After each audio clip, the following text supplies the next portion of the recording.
Right now, 4 tiny, Earth-like planets are chilling around one of the closest star systems to us.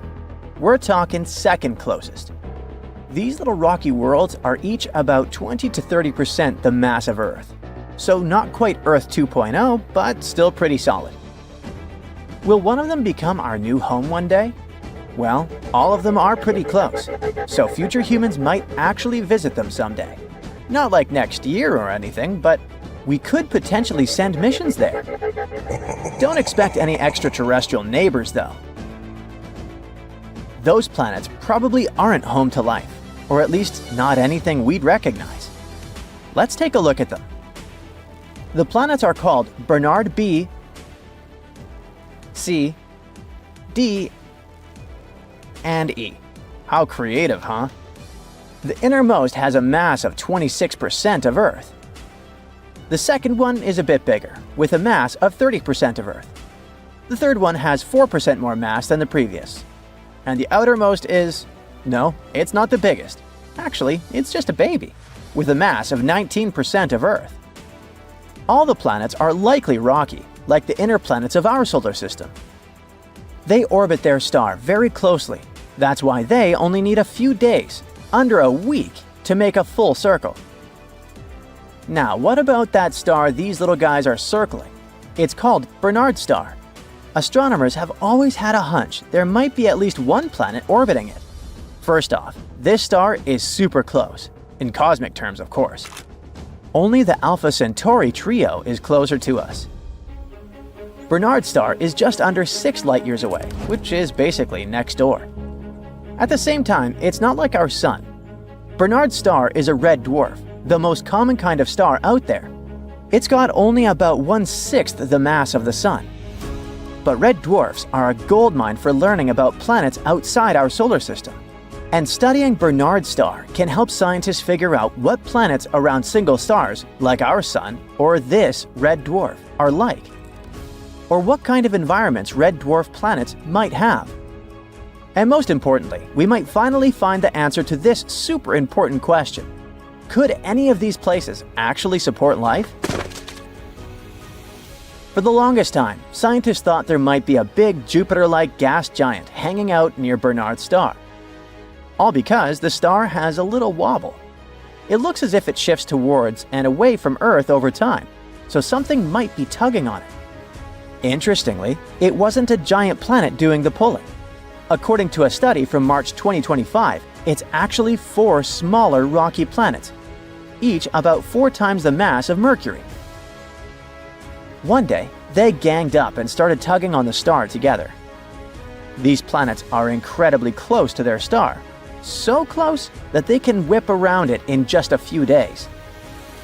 Sadly, because of that, they might be way too hot for anything like life. Besides, since these 4 seem to explain all the star's movement, the researchers think there's probably nothing else orbiting the habitable zone. So, there's no Earth 2.0 orbiting around Bernard's star. Still, it's an awesome find, especially since this star is basically our cosmic neighbor. Plus, the system might not stay off limits forever.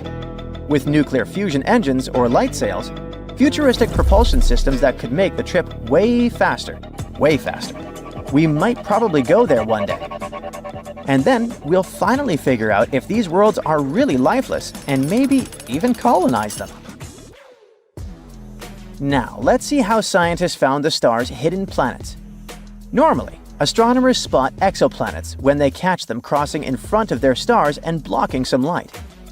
But Bernard's star is tricky, because in our view, it's like we're looking from above the system, so its planets don't block the light in the usual way. That's why they call it the Great White Whale of planet hunting. To get around this, researchers used a super sensitive instrument called Maroon X attached to the Gemini North telescope on Hawaii's Mauna Kea volcano.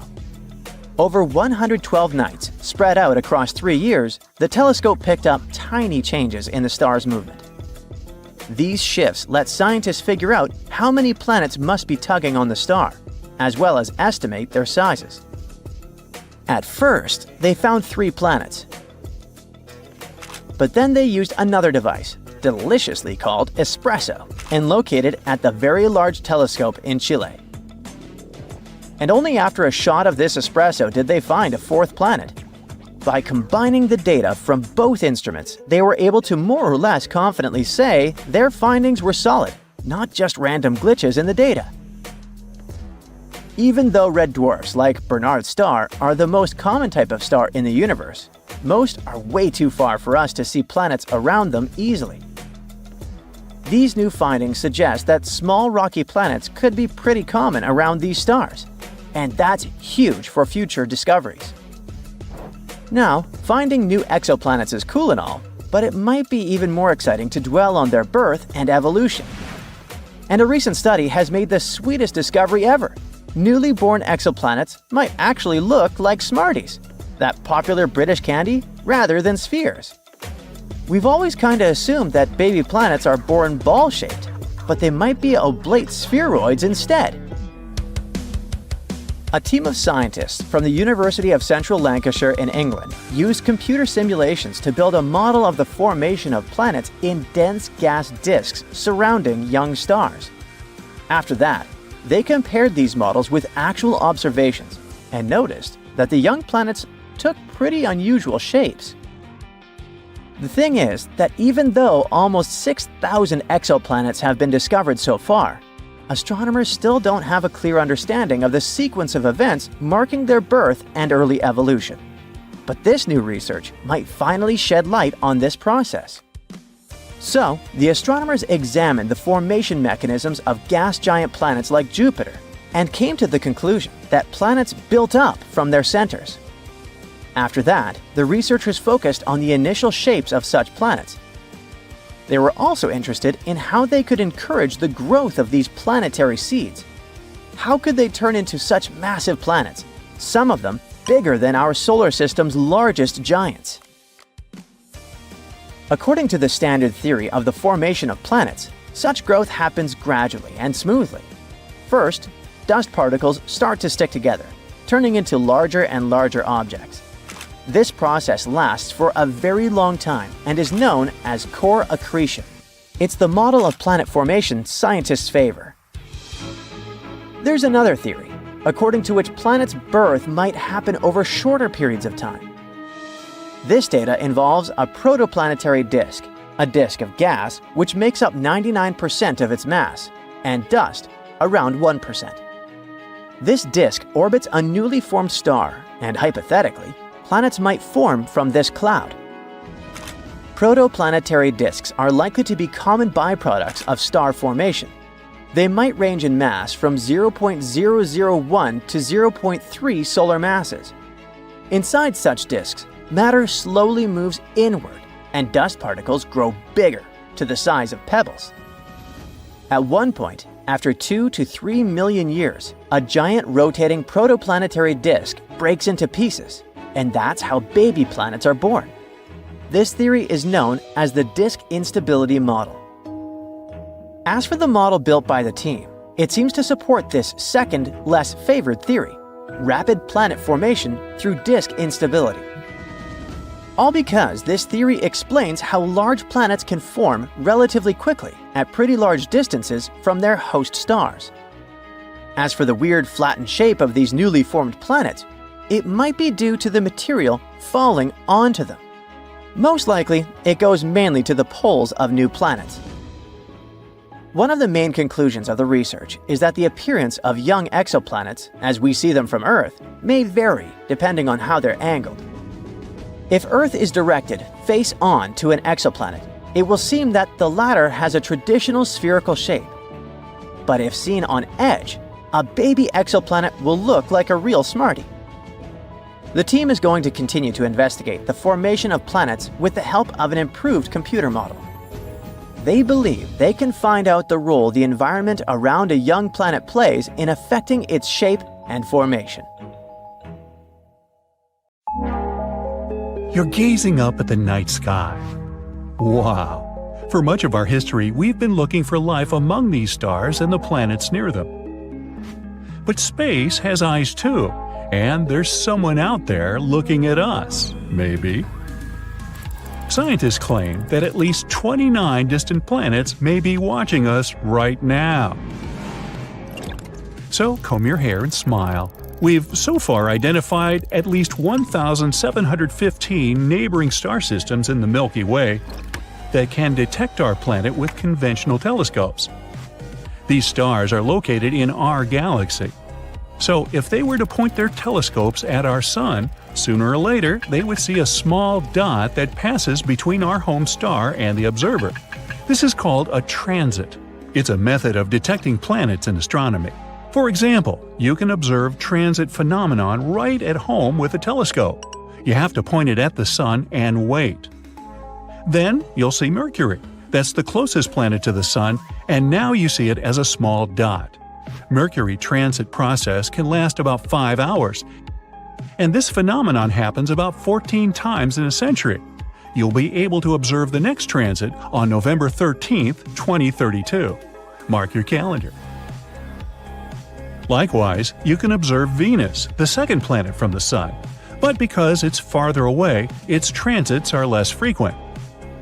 The last one was in 2004 and 2012. The next pair of transits is expected in 2117 and 2125. Hey, I won't be around then. So these star systems have the opportunity to observe our planet. But long-range telescopes work a little differently. Actually, the observer will not see a black dot with the Sun in the background. The telescope will measure the brightness of our star. When Earth begins its transit between the Sun and the observer, the telescope will record a slight drop in the brightness of the star because our planet is blocking the path of the Sun's rays. Those faraway scientists of extraterrestrial civilizations will be able to calculate this drop in brightness and determine the size of our planet. But not all 1,700-plus star systems may have extraterrestrial life. Scientists have narrowed it down to 29 planets near some of these stars. They're potentially habitable. That means these planets are roughly Earth-like in size and within the habitable zone of their host star. That means they're not too close to the star, so it's not too hot for potential life. The water doesn't evaporate there like in a boiling pot. And they're not too far away, so it's not too cold and the water doesn't freeze into thick sheets of ice. And since water is the basis of life, we can assume that civilization might exist there. Theoretically, these planets could have seen Earth transits in the last 5,000 years. So, while we were building the pyramids of Giza or Stonehenge, an extraterrestrial civilization may have been watching us.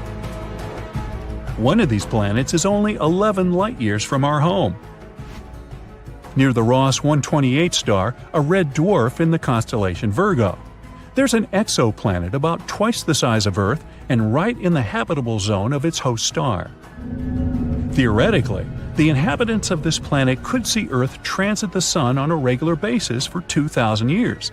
But about 900 years ago, the planet lost its position and can no longer continue observation. The other planet where Earth can be seen transiting is 12.5 light-years away, near the star called Teegarden. The window for observing our planet will open there in about 29 years. We're betting heavily on the TRAPPIST-1 star system.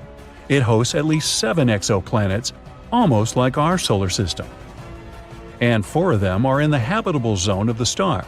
But they won't be able to start observing Earth until 16 centuries from now. But we can try to make contact with these planets right now. They're all close enough to us to pick up our radio signals. Radio waves can travel through space at the speed of light, and our planet has been emitting radio signals continuously since 1895. So we're like noisy neighbors in the radio spectrum. If there's a planet somewhere with an intelligent civilization within 125 light-years of us, our radio noise would have already reached them. The only problem is, it would take about the same time to get a response from that civilization. The other problem with radio is that any civilization uses it for a relatively short period. Even now on Earth, we use Bluetooth and fiber optics more than radio, except for maybe traffic reports. And over time, all the radio noise we create will simply disappear. Also, radio communication assumes that an extraterrestrial civilization is advanced enough to use this technology. But who knows? Maybe there are life forms in space that are really different from ours. Our radio signals already could have reached that planet, but its inhabitants simply aren't capable of receiving them. And the moment these life forms build antennas to receive the signal, we'll no longer emit them. But we don't lose hope, and we even send encrypted radio signals into space to communicate with extraterrestrial civilizations. In 1974, we sent the Arecibo message into interstellar space. If some civilization can decipher it, they'll get a rectangle like this. It has all the information about humanity. At the top is our number system, then the atomic numbers, and then our DNA, which is pictured below. Then a human being itself, of course. Below is a diagram of our solar system. Earth, the third planet from the Sun, is slightly elevated. This is how the extraterrestrial civilization will understand which planet this message came from. Below is a diagram of the Arecibo radio telescope itself. Another option how to deliver a message to a distant planet is to literally send a mail delivery there. It could be a space probe. And we've already done that. These are Voyagers 1 and 2. They were launched in 1977 and are still operational. In 2012, Voyager 1 became the first ever human-made object in interstellar space. It travels to distant stars and carries a message written on a golden record. The disk contains greetings in 55 Earth languages, a lot of music from different parts of our planet, different sounds like ocean noise, human voices, and animal sounds. In addition, there are 116 images on the record.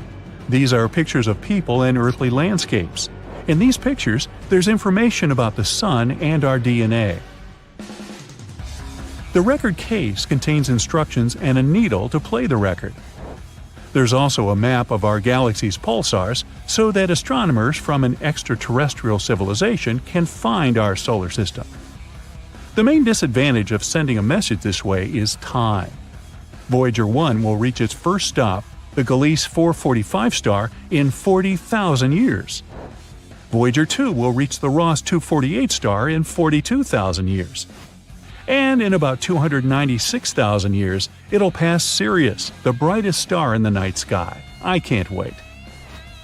Also, an extraterrestrial civilization can detect us with calculations and formulas. All it takes is a little observation of the Sun. In star systems with planets, the host star doesn't stand still. It rotates around a small orbit. This is because the heavy star attracts the planet, but the planet also has its own gravity and resists. This shifts the star a little and causes it to orbit around. An extraterrestrial civilization can calculate this shift of the Sun and determine the mass of the planets near the star. Using such a method, astronomers were able to find 548 exoplanets.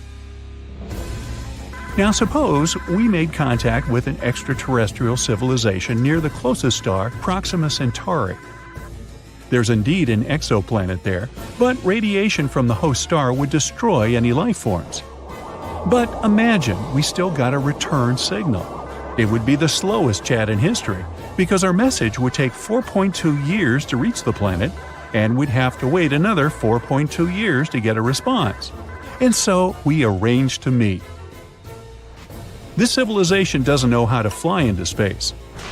So we have to take the first step. Although Proxima Centauri is the closest star to our solar system, it takes about 73,000 years to travel there by conventional rocket. So we have to learn to travel at the speed of light. But even then, it would take 4.2 years to travel there. Imagine if we found extraterrestrial life on the other side of the Milky Way. Our galaxy is 100,000 light-years wide. So the journey from edge to edge would take 100 millennia. So, we either have to cheat the laws of physics or transfer all of human civilization to a giant spaceship that will travel from star to star for thousands of years.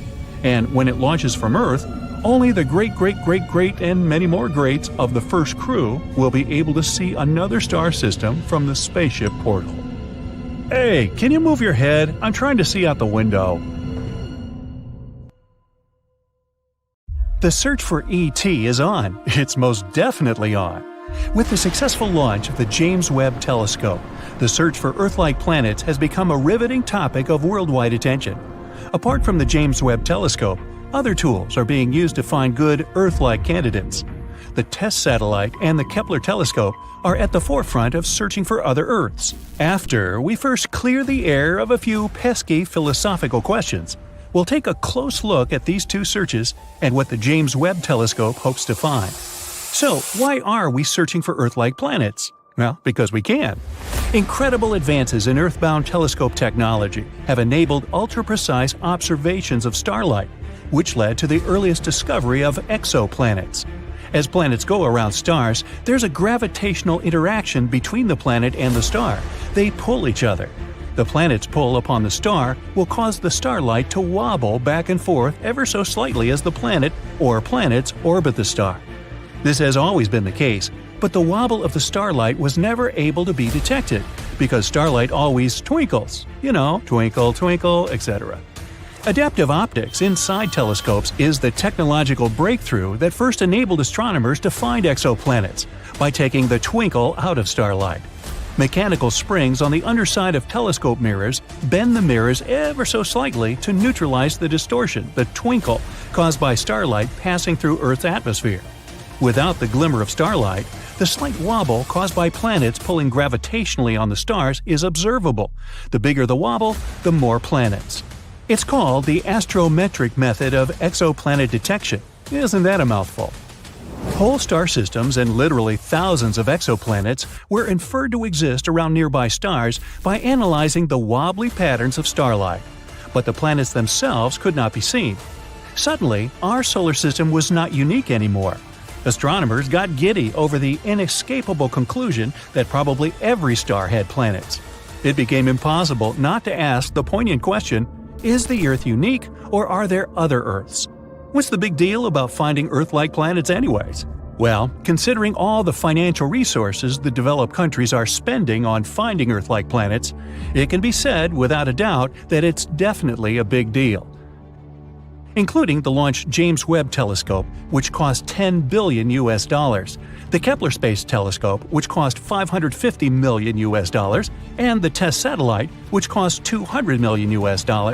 The investment in finding Earth-like planets is certainly eyebrow-raising. Now, if you keep in mind that these costs are just for the hardware, and to get a sketch of the full magnitude of the search, you must also include the salaries of a team of data miners, PhD analysts, and postgrads all across the globe in universities, national space agencies, and private institutions. We will conclude that finding another Earth is truly an immense undertaking. Now, suppose we find one. Then Earth is not alone anymore. It's not that we can actually go to any of these planets anytime soon. Interstellar travel requires some breakthroughs in physics and technology, and, well, we aren't there yet. But knowing that there are planets out there in the Milky Way that are like Earth in all the essential respects, like liquid water, oxygen, and habitability, will make space less foreboding, more welcoming, more exciting to study and explore. It may also give us some more pride in our home planet and make us all better Earthlings. The triple mission looking for other Earths, the Kepler telescope, the TESS satellite, and the James Webb telescope use distinct approaches to find exoplanets. And the synonym TESS tells us what that method is. The T stands for transiting, and that's the key to the whole exoplanet search. E stands for, you guessed it, exoplanets, the target of the excellent investigation of another Earth. S stands for survey, because TESS looks at hundreds of thousands of nearby stars. And S stands for satellite, because TESS is orbiting Earth, unlike the James Webb Space Telescope, which will orbit the Sun. When a planet passes in front of a star, that is called a transit. The planet will block some of the light coming from the star. This decrease or dimming of the star can be measured. The dimming of starlight tells lots of things about the planet. By knowing how bright the star is and how much the star's light was dimmed by a transition in front of the star, we can tell how giant the planet is or how close it is, but we won't know which. Is it big or is it close? Until the planet's orbit is also timed. It means our test satellite must take long-duration videos of the stars. Ooh, video of the stars. Hollywood should like that. The test satellite doesn't have a telescope. It uses 4 CCD cameras to stream live long-duration videos of as many stars as possible, hundreds of thousands of stars. Why so many? Well, because for a transit of a planet to be observed, it must pass directly between the test satellite's cameras and the star. If the planet is not on the exact line-of-sight angle between the star and TESS's cameras, it cannot be seen because it will not cut off any starlights. Planetary transits are rare.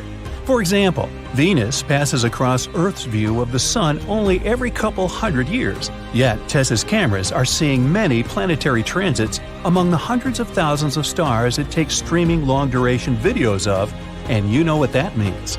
It means there must be hundreds or thousands of times more planets than are observed by the transiting method. It is, therefore, an inescapable conclusion that every star has planets. Planets are everywhere. And now, the James Webb Space Telescope, with its giant 21-foot 4-inch wide mirror, is entering the search. It is a technological marvel, a wonder of the modern world, a miracle of advanced engineering. Anticipation is reaching a fever pitch. But with the heightened anticipation comes an almost equal amount of trepidation. And some things can still go wrong before the James Webb Space Telescope returns its first pictures. After the Hubble Space Telescope, for example, was launched in 1990, a repair mission had to be launched in 1993. The mirror on the Hubble was not very well inspected, and its pictures were very blurry. Astronauts had to go up and execute a spectacular spacewalk to fix the mirror. After the fix, the pictures Hubble sent back were more precise than it was ever designed for. This is how an improved model appeared. That cannot happen with the James Webb Telescope. The Hubble orbits the Earth and is accessible to astronauts. The James Webb Space Telescope orbits the Sun and is well beyond the Moon, out of the reach of astronauts, because there is no spacecraft equipped to carry him there. It cannot be manually fixed if something goes wrong. Adding to the challenges, the James Webb Space Telescope has only one onboard camera to inspect any damage it may suffer or mechanical malfunctions that might develop in the harsh environment of interplanetary space. Any remote fixes will need to be done blind from Earth. The James Webb Space Telescope is now fully deployed. The 18 mirror segments will need to be aligned to produce a single image. This critically important process will take several months to complete once the telescope is fully deployed. 70 of the first 286 observation assignments of the telescope target exoplanets. Using data from previous exoplanet searches, it will not have to waste time searching for exoplanets. Their locations and orbits are already known. The James Webb Telescope will go right after them. The James Webb Space Telescope is not an optical telescope in the same sense as the Hubble Space Telescope or any ordinary telescope that sees visible light. It sees infrared light. The pictures of planets are expected to be bright dots, somewhat fuzzy if they have atmospheres. The spectra of the planets will yield the most information about the exoplanet. Any gases around an exoplanet will absorb some starlight as the starlight passes through the planet's atmospheres. Suppose there is methane in the planet's atmosphere, oxygen, or carbon dioxide, the gases that most indicate life. In that case, the James Webb Telescope will be able to pick them up by spectroscopic analysis. An entire portrait of the exoplanet can be formed from the infrared information, its temperature ranges, atmospheric content, the likelihood of liquid water, and even the probability of life. And that's a big deal. The James Webb Space Telescope has other missions to perform too. It's assigned to examine star formation and planet formation in nebula in the Milky Way. Understanding how solar systems form is part of the search for another Earth. By detecting infrared light, the James Webb Space Telescope will peer to the farthest away galaxies whose visible light gets blocked by dust and gas. These distant galaxies were formed shortly after the Big Bang. Galaxy formation is an essential mission for the James Webb Telescope. These most distant galaxies are accelerating away so fast that the light they emit is stretched below the frequency of the visible spectrum, into the infrared. The Great Telescope can see these previously invisible galaxies. We hope to learn about the mysterious dark energy that is causing the universe to expand at an ever-increasing velocity. Hope is high that the James Webb Space Telescope will significantly expand our knowledge of this amazing universe we all live in. You fly away from Earth at a safe distance in your super modern spaceship, and then bam! You travel faster than the speed of light in interstellar space. How cool! The light from thousands of stars rushes past you. A few minutes, and you're on the other side of the Milky Way and going to work. Such travel has long been common for humans, for you are a member of the human civilization that has conquered the entire galaxy. But it took almost 90 million years to get there. So, how did we achieve this? It's like a computer game. In the beginning, we had a fleet of 3 motherships that could travel at 310 miles per second. Each of them had 10 colonization pads. The ship could undock a pad and drop it on the desired planet. We also had 2 speed ships that traveled twice as fast but could only colonize one planet. Each colonized planet could send 1 new ship on an expedition. So humanity was able to spread across the galaxy in 90 million years. Most of that time was spent flying from star to star. So the main problem of colonization is speed. Year 2021. Our spaceships can now fly at about 24,850 miles per hour. That's enough speed to travel from New York to Los Angeles in less than 4 minutes. But a trip to neighboring planets like Mars still takes about 7 months. The nearest star to the Sun, Proxima Centauri, is 4.2 light-years away. That means light, the fastest thing in the universe, takes 4.2 years to get there from the Sun. It would take our rocket 73,000 years to get there. That's longer than an advanced human civilization has existed. And our galaxy, the Milky Way, is 105,000 light-years wide. So even traveling at the speed of light would take forever. So, naturally, humanity came up with other ways to travel. Let's move into the future and imagine that we've solved this problem. We started accelerating with microscopic probes propelled by a directional laser beam from Earth. This made it possible to reach speeds of 25% of the speed of light, still very slow. The problem was that nothing that has mass can travel at the speed of light. So we moved on to the Alcubierre drive study. This method doesn't involve moving from point A to point B, but instead compressing the space between those points. Here's a piece of checkered paper. Imagine that you need to travel 3 squares to your destination. Instead of moving in a straight line as fast as possible, we squeeze these squares so that our spaceship is at point B. Now we unsqueeze them back. Space is normalized and we've traveled, in fact, standing still. This is how the Alcubierre drive works. It compresses space in front of the spaceship and expands it behind its tail. So, theoretically, an Alcubierre drive spaceship can move at any speed, even faster than the speed of light. But the amount of energy needed to do this is enormous, and it could be compared to the mass energy of the entire planet of Jupiter. So, while some scientists were working to improve the Alcubierre drive, others were looking inside the most mysterious object in the universe, a black hole. A black hole is something so heavy that it attracts even light and won't let it go. Imagine a circular trampoline. This is our space-time. We put a basketball in its center. The trampoline sags a little bit. Now all the objects we put on the trampoline will roll toward the basketball. That's how gravity works. But if you roll the golf ball past the basketball, it has a chance of getting out of this funnel. Now put a heavy bowling ball in the center of the trampoline. The trampoline sags even more. Now the golf ball will inevitably fall into the funnel with the bowling ball with no chance of escape. That's how a black hole works. And some scientists believe there may be a wormhole at the heart of a black hole. It's a shortcut between point A and point B in the universe. Back to our piece of paper.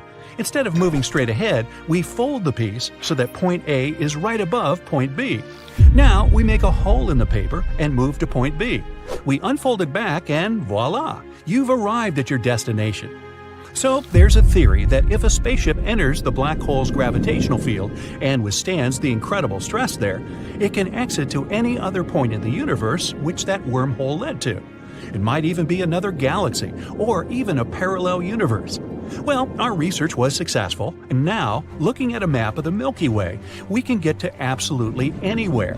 All that remains is to choose the right place to colonize. There are about 1 billion stars. Around each of them are planets possibly suitable for life. So we need to narrow down the list. First, we look for relatively young stars, almost like our Sun. Near them, a human colony can potentially live for a long time. After that, when a star gets old, it begins to expand and turn red. In the last stages of its life, it can absorb all the planets around it and then explode with such force that the light from the explosion can be seen dozens of light years away. Secondly, the candidate for a human colony must be in the habitable zone of the star.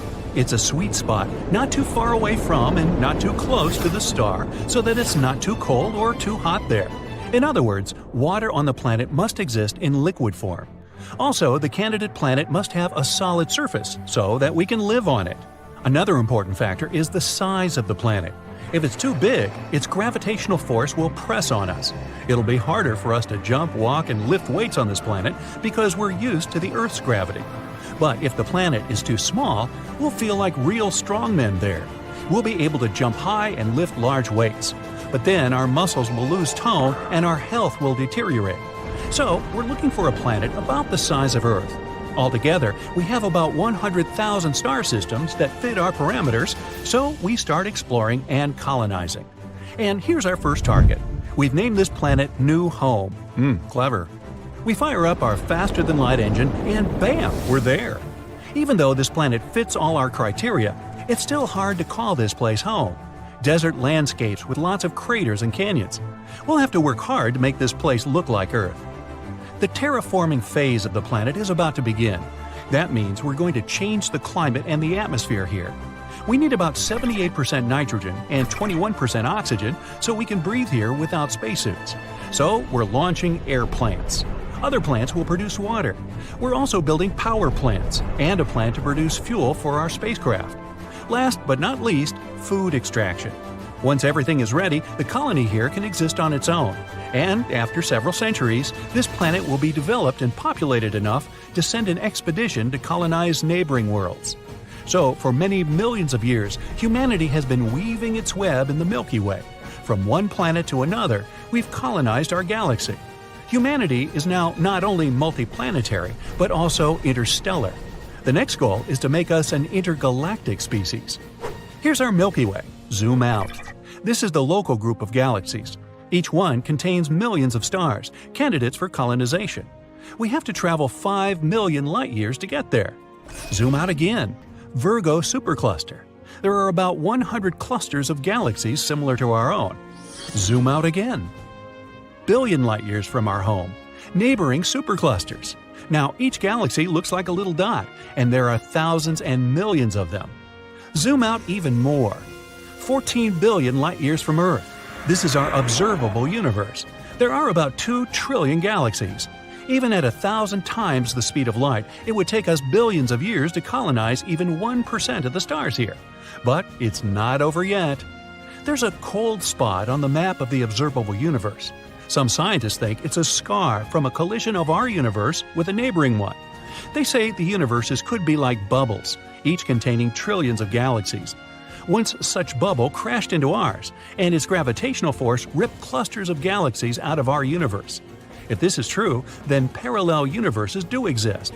Then we have truly endless possibilities for exploration, finding new worlds for humanity, and contact with extraterrestrial civilizations. Sounds like fun. Check out that buff dude over there with the orange skin. He's been chilling on Mars for a hot minute, which is why he looks like he used the wrong shade of self-tan. You see, all those carotenoids in carrots, sweet potatoes, bell peppers, tomatoes, and pumpkins are protecting him from those UV rays. The more he eats, the more orange he gets. And as for his sturdiness, it's all about that Martian gravity. The gravity here makes us perceive our weight differently. And if you want to be a boss on Mars, you gotta eat heavily. Like, if a person weighs 150 pounds on Earth, it feels like no more than 55 pounds on Mars. So, overeating can help shorten that gravity-to-weight gap. Mercury is a whole different thing. It's hotter than Georgia asphalt during the day, but colder than Elsa's castle at night. You gotta be made of metal, with a high melting point to be able to survive here. But for us regular humans, we'd be toast. Literally. Even though Mercury's the closest planet to the Sun, Venus is still the hottest one. Life on Venus, more like life on the Sun's evil twin. The temperature here typically hovers around 870 degrees Fahrenheit on average. Surviving at the boiling point of water, or in the extreme heat of Venus, is a challenge for most earthly species. Only a select few can endure boiling hot temperatures. Others rush to Starbucks to grab an iced latte with the first beams of the spring sun. So no human being can really evolve enough to survive on Venus. The only creatures that could thrive there are probably tardigrades and those weirdos who put hot sauce on everything. You wonder what tardigrades are? Well, those are minuscule and adorable caterpillar-like creatures that possess remarkable durability. They can endure boiling water, the depths of a sea trench, and the frigid, lightless void of space. Recently, tardigrades were included in a scientific study aboard a spacecraft that unfortunately crashed on the moon. Scientists speculate that the tardigrades may have survived the impact. Hey, would you like to turn into this creature and live on Venus? We're done with terrestrial planets. Let's move on to gas giants. Now look at this dude from Saturn. He's got flippers and not arms. He's got small holes with no external ear flaps instead of regular ears. Most of this gas giant is colder than your ex's heart, as the temperature is about minus 220 F. You can't walk on it, but you can turn into a snowball or an ice crystal if you're feeling frisky. Things are quite similar on Jupiter, so probably turning into a seal and chilling there is not that bad of an idea. At least you can live there rent-free. And don't even get me started on Neptune and Uranus. These guys are ice giants with no solid surface, so those sharp-clawed dudes you see in movies? Yeah, they don't exist. Plus, these two ain't exactly hospitable to life. I'll stick to my sweet potatoes on Mars. Thank you very much. Hundreds of diplomatic spaceships take off from Earth and head into space. When they reach their destination, they're met by hundreds of alien ships. This is humanity's first contact with an extraterrestrial civilization. People managed to detect them not so long ago, in a star system very close to our home. It's Proxima Centauri. This red dwarf star is the closest to our solar system. It's 7 times smaller than our Sun, which makes it only 50% bigger than Jupiter. Proxima Centauri is also 8 times as light as the Sun. This star system is 4.2 light years away. That's how long it takes a photon of light to travel from this star to Earth. By comparison, it only takes 8 minutes for sunlight to reach our planet. If you decided to travel to Proxima Centauri, it would take you about 73,000 years to fly there in a conventional rocket. That's longer than our intelligent civilization has even existed. But it's not the star itself that interests us, it's the planet orbiting it. That's Proxima Centauri b. It's 17% bigger than Earth and about 10% heavier. It orbits its star at a distance of 4.5 million miles. By comparison, Earth is 93 million miles away from the Sun. That's 20 times farther. But the host star, Proxima Centauri, is a red dwarf. It doesn't emit as much light and heat as our Sun. So the planet Proxima Centauri b is right in the habitable zone of the star. It's located at such a perfect distance from its mother star that the planet neither gets too hot nor turns into a block of ice. In other words, the temperature there makes it possible for water to exist in its liquid state. This means that Proxima Centauri b could host life. But further observations of the planet make it doubtful. The host star is very unstable. Its brightness changes too frequently. In 2017, astronomers witnessed a catastrophic flash. The star increased its brightness by 1,000 times for 10 seconds. Before that, there was another weaker flash. The planet received an enormous amount of radiation.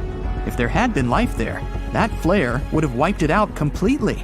Overall, Proxima Centauri b receives about 400 times more X-rays than Earth.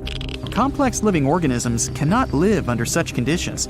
Scientists say that even if there was an atmosphere and an ocean on Proxima Centauri b, this constant radiation would simply blow them off the planet. Proxima Centauri b is so close to its host star that it's gravitationally locked to it. This means that the planet is always turned to the star with only one side, just like the moon is turned toward Earth. That means that only one side of the planet receives this awful amount of radiation, and some experts speculate that an intelligent civilization might live on the night side of the planet.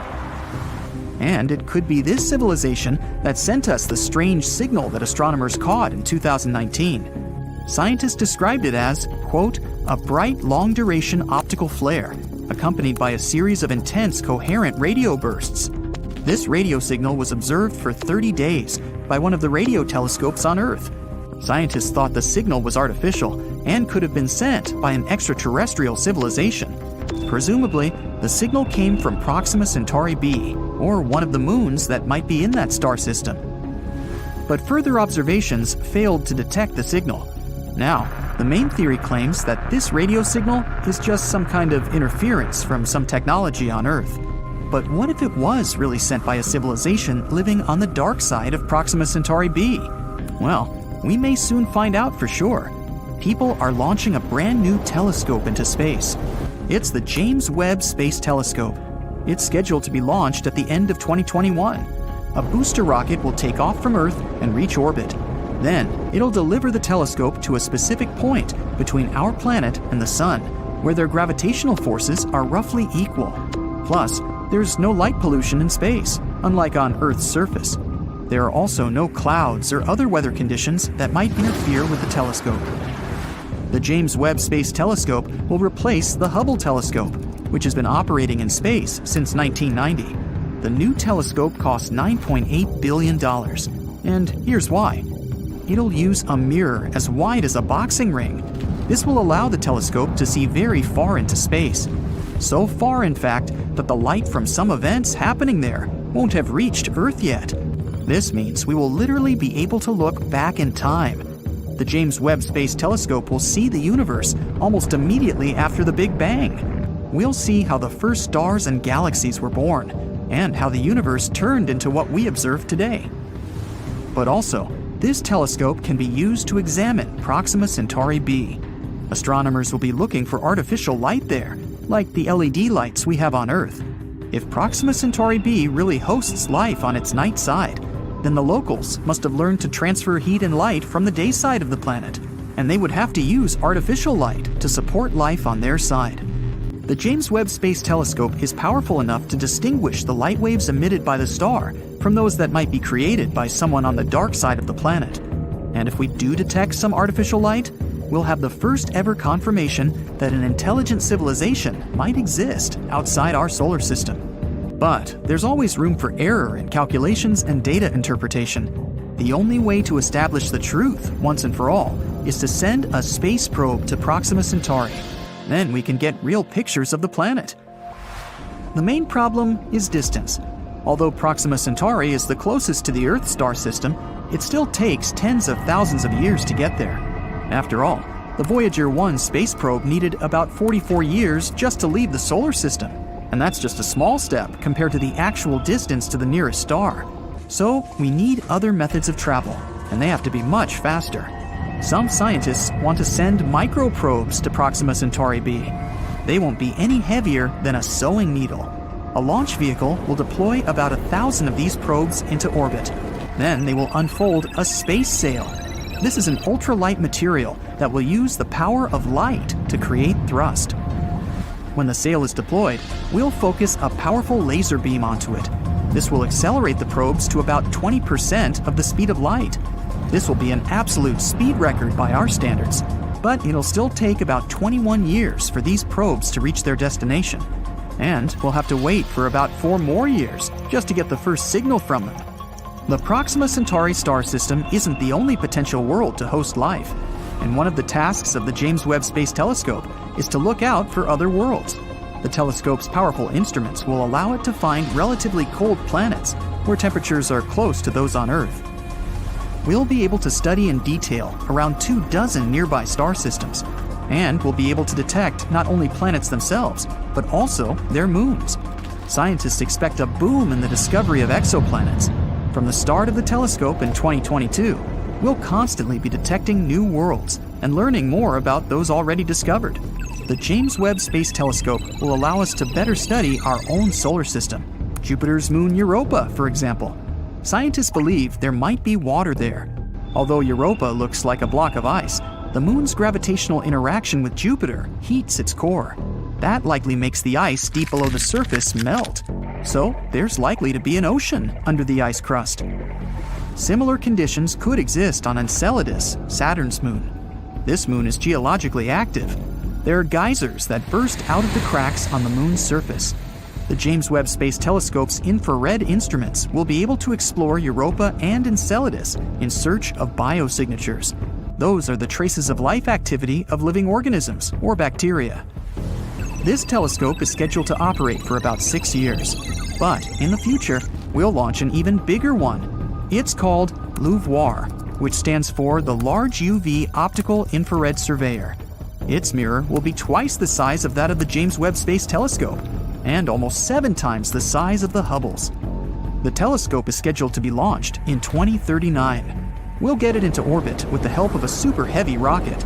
Then we'll have to deliver the telescope to its destination, 1 million miles away from Earth.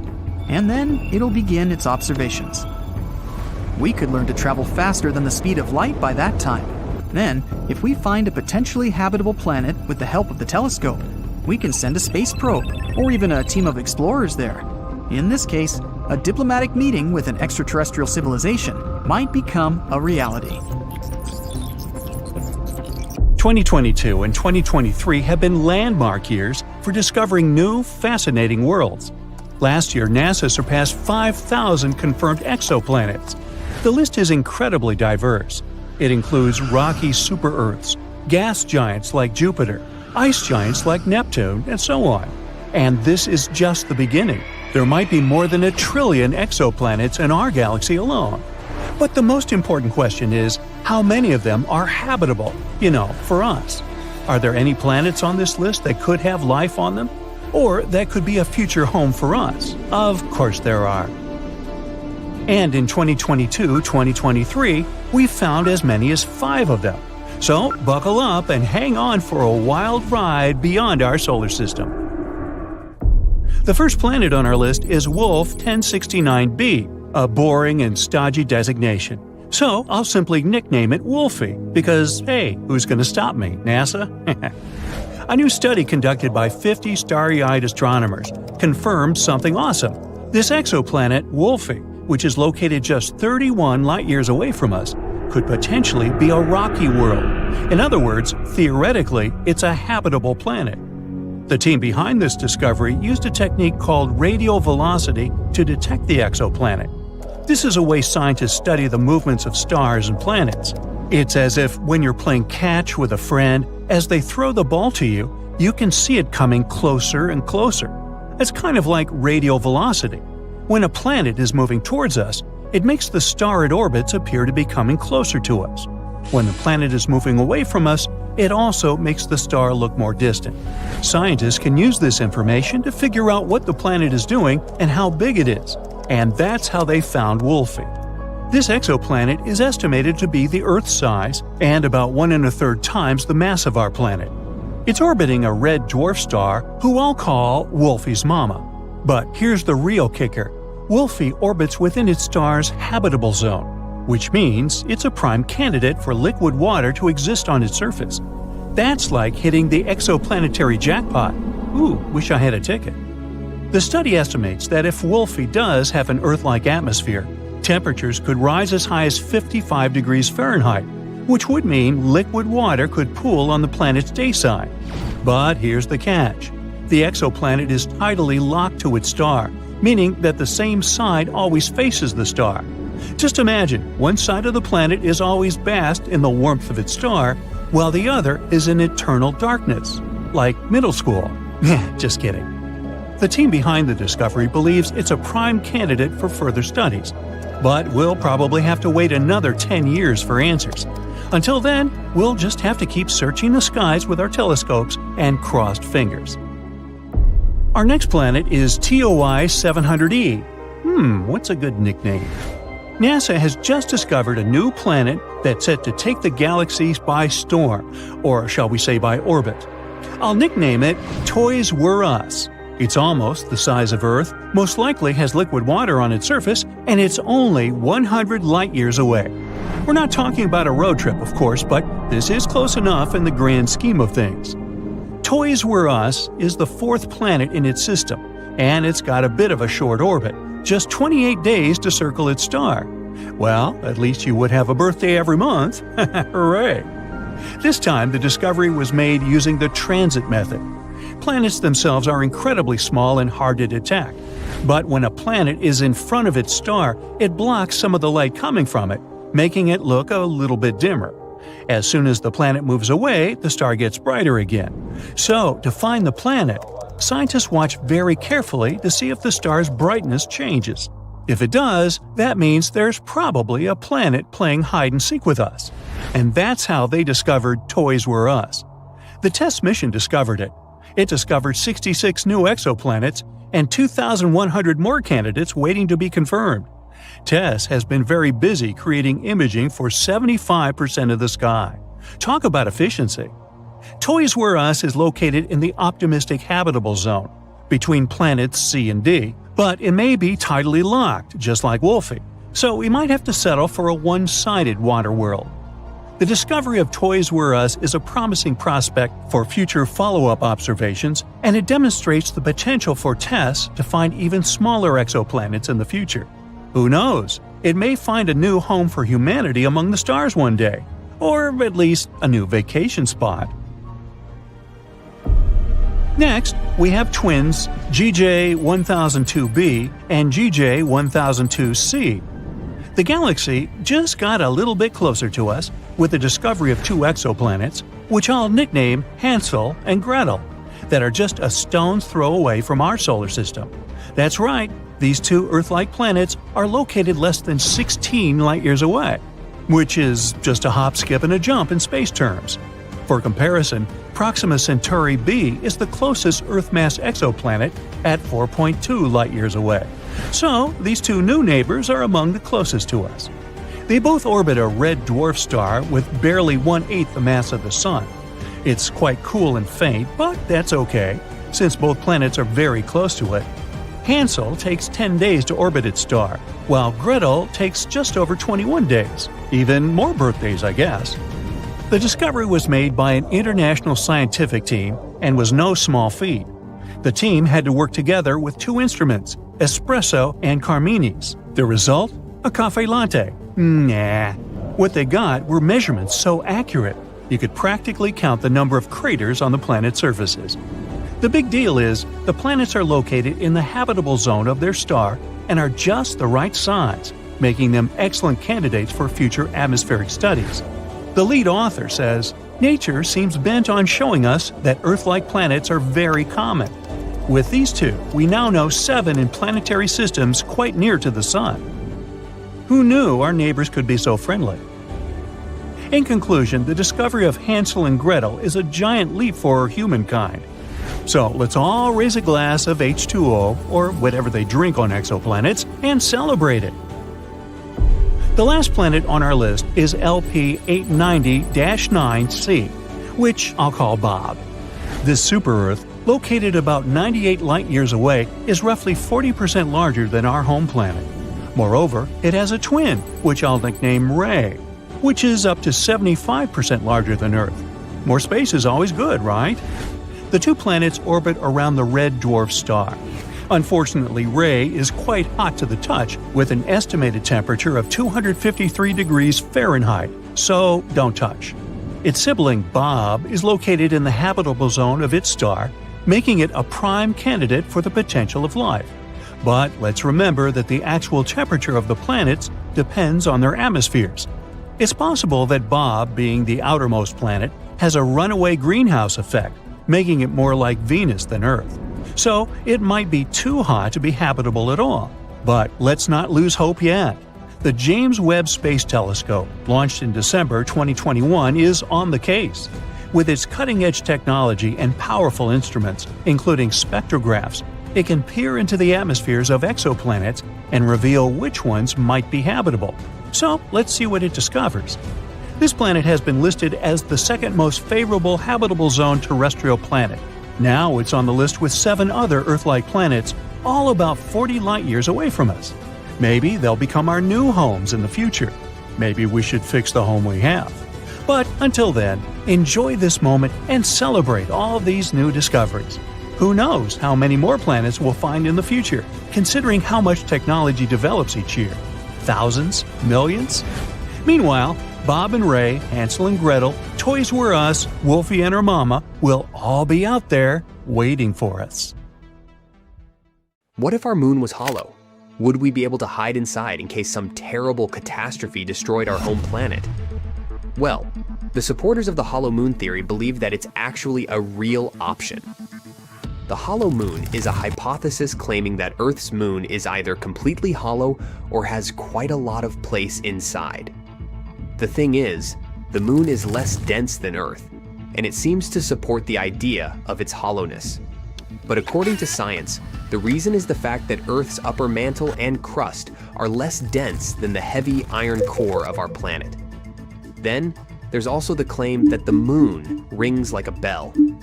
For almost a decade, between 1969 and 1977, seismometers installed on the moon by the Apollo missions kept recording moonquakes. The moon was reported to be ringing like a bell during such quakes, especially shallow ones. On the 20th of November, 1969, Apollo 12 deliberately crashed the ascent stage of its lunar module into the surface of our natural satellite. According to NASA, after that, the ringing continued for almost an hour. This made some people argue that the moon must be hollow like a bell. Later, lunar seismology researched those shallow moonquakes and showed that they acted differently than quakes on our planet, mostly due to differences in type, texture, and density of the lunar and Earth's rock layers. The speed of sound waves in solids is determined by the medium's compressibility and density. No one has ever found any evidence of a large empty space inside the moon. And still, in 1970, Michael Vasson and Alexander Sherbakov suggested a hypothesis that the moon could be a spaceship designed by mysterious extraterrestrial beings. In 1965, writer Isaac Asimov made an observation that added fuel to the fire of conspiracy theories. He marveled at the sheer astronomical accident that the moon fits so snugly over the sun during total eclipses. The sun's greater distance makes up for the incomparably larger size of the star. As a result, it seems to us that the moon and the sun are the same size. The author added that there was no astronomical reason why the sun and the moon should fit so well. So since the 1970s, conspiracy theorists have been quoting Asimov's words about solar eclipses as evidence of the artificial origin of the moon. Mainstream astronomers disagree with such an interpretation, saying that the angular diameters of the moon and the sun don't perfectly match during eclipses. They vary by several percent over time. Many other pieces of evidence confirm that the moon is a solid body that formed after a planetoid crashed into Earth. In the past, scientists thought that the moon appeared after our rapidly spinning planet got rid of a good chunk of its mass. This idea was suggested in 1879 by George Darwin, the son of the very Charles Darwin, the famous biologist. This theory remained popular until the Apollo missions. Then, in 1925, Austrian geologist Otto Ampferer offered another idea, that Earth and the moon could have formed together from a primordial accretion disk, a rotating disk of dense gas and dust surrounding a young, newly formed star, and used to be a double system. The third theory stated that the moon could have once been a planetoid caught by the gravity of our planet. The modern explanation usually involves the giant impact hypothesis. According to it, a Mars-sized space body hit Earth and created a debris ring around our planet. In the end, this ring gathered into a single natural satellite, our moon. But getting back to the hollow moon theory, at the moment, there's no scientific evidence to support this hypothesis. Seismic observations and other data indicate that the moon has a solid interior with several layers, a thin crust, quite extensive mantle, and a dense core. These days, the idea of the hollow moon is considered to be a conspiracy theory. There are a few theories about how the moon appeared in the sky, and recently a new idea has popped up. But before we discuss this newcomer, let's look at the most popular hypotheses of the moon's formation. The capture theory claims that Earth's natural satellite used to be a wandering body, something like a large asteroid. It had formed somewhere else in the solar system before it was captured by our planet's gravity when passing nearby.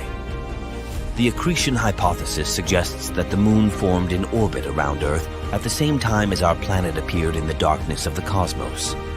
Then, there's the fission theory that says that at one point in its development, Earth was spinning so fast that some of its material broke away and started to orbit the planet.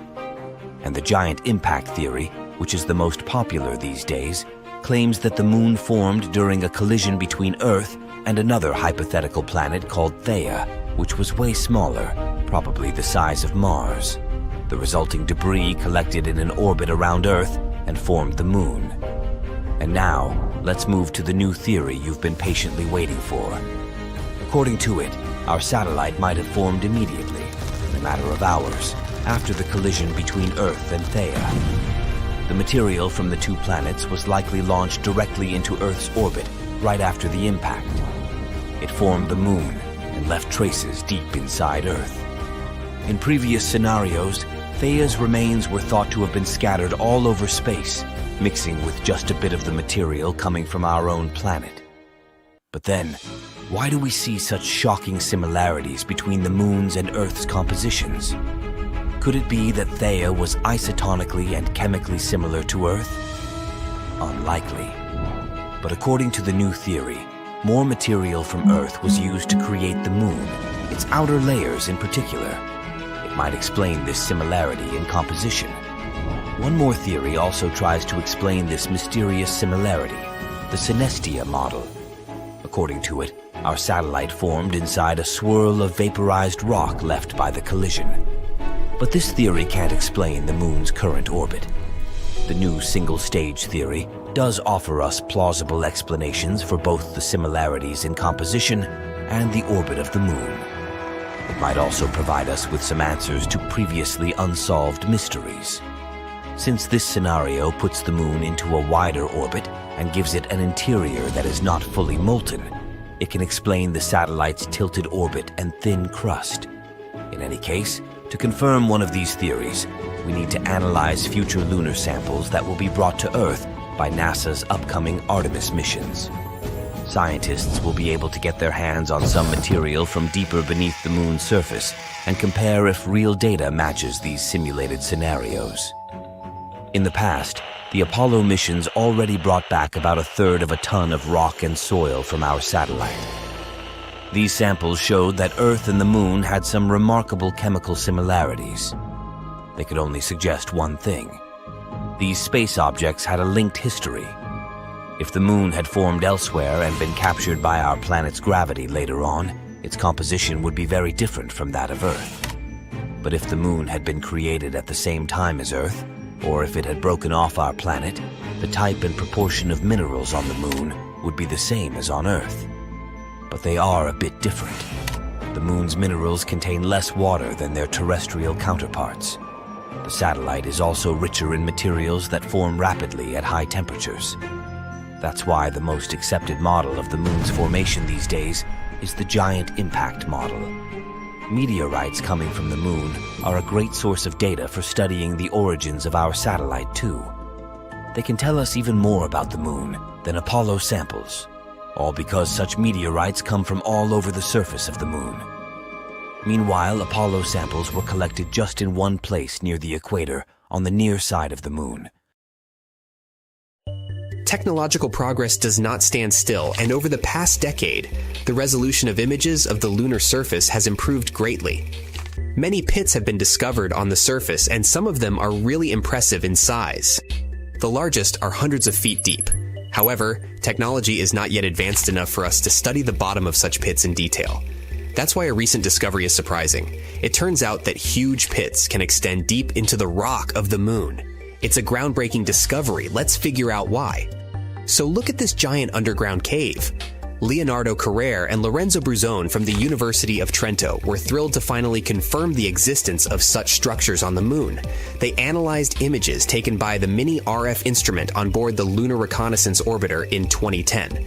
The original images didn't have excellent resolution, so the authors had to do a huge amount of work, using modern data analysis and modeling techniques. But first things first, why does it all matter so much? Well, instead of building homes on the surface of the moon, we might be able to live inside these natural caves. They could offer protection from dangerous things like harmful space radiation, extreme temperature swings, and even meteorites. According to planetary geologist Wes Patterson from Johns Hopkins, even though we'd still have to bring materials from Earth to make those caves habitable, Using them would be a lot easier and cheaper than building bases on the surface. Based on the collected data, the cave is about 150 feet wide and up to 260 feet long, which is just a bit smaller than a football field. It's located in a deep pit called the Mare Tranquillitatis Pit, which likely formed when an ancient lava tube collapsed.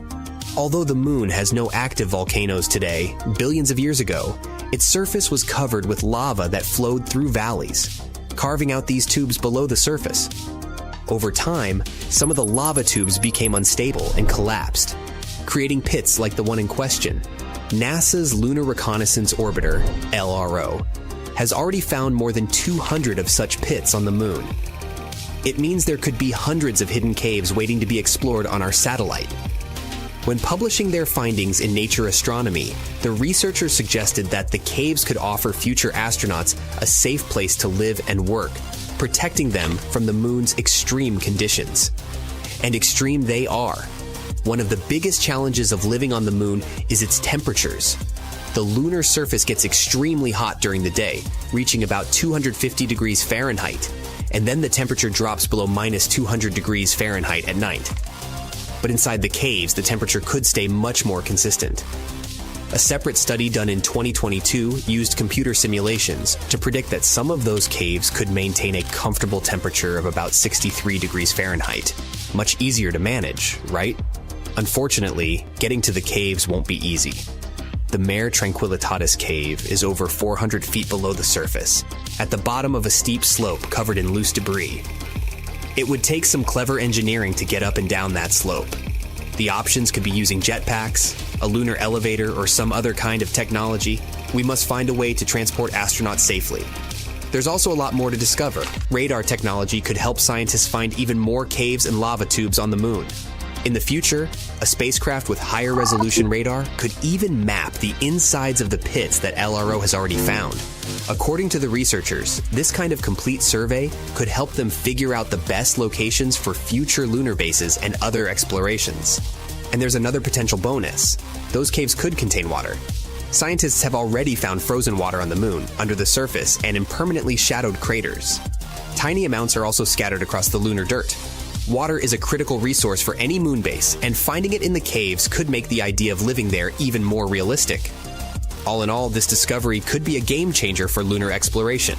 Living in natural caves on the moon might be a more practical and safer option than building something on the surface. It could also bring us one step closer to making the moon a place where humans can live and work for the long term. Enceladus. Saturn's ocean-covered moon spews water into space non-stop. The liquid leaves the insides of the moon through fractures in its icy crust.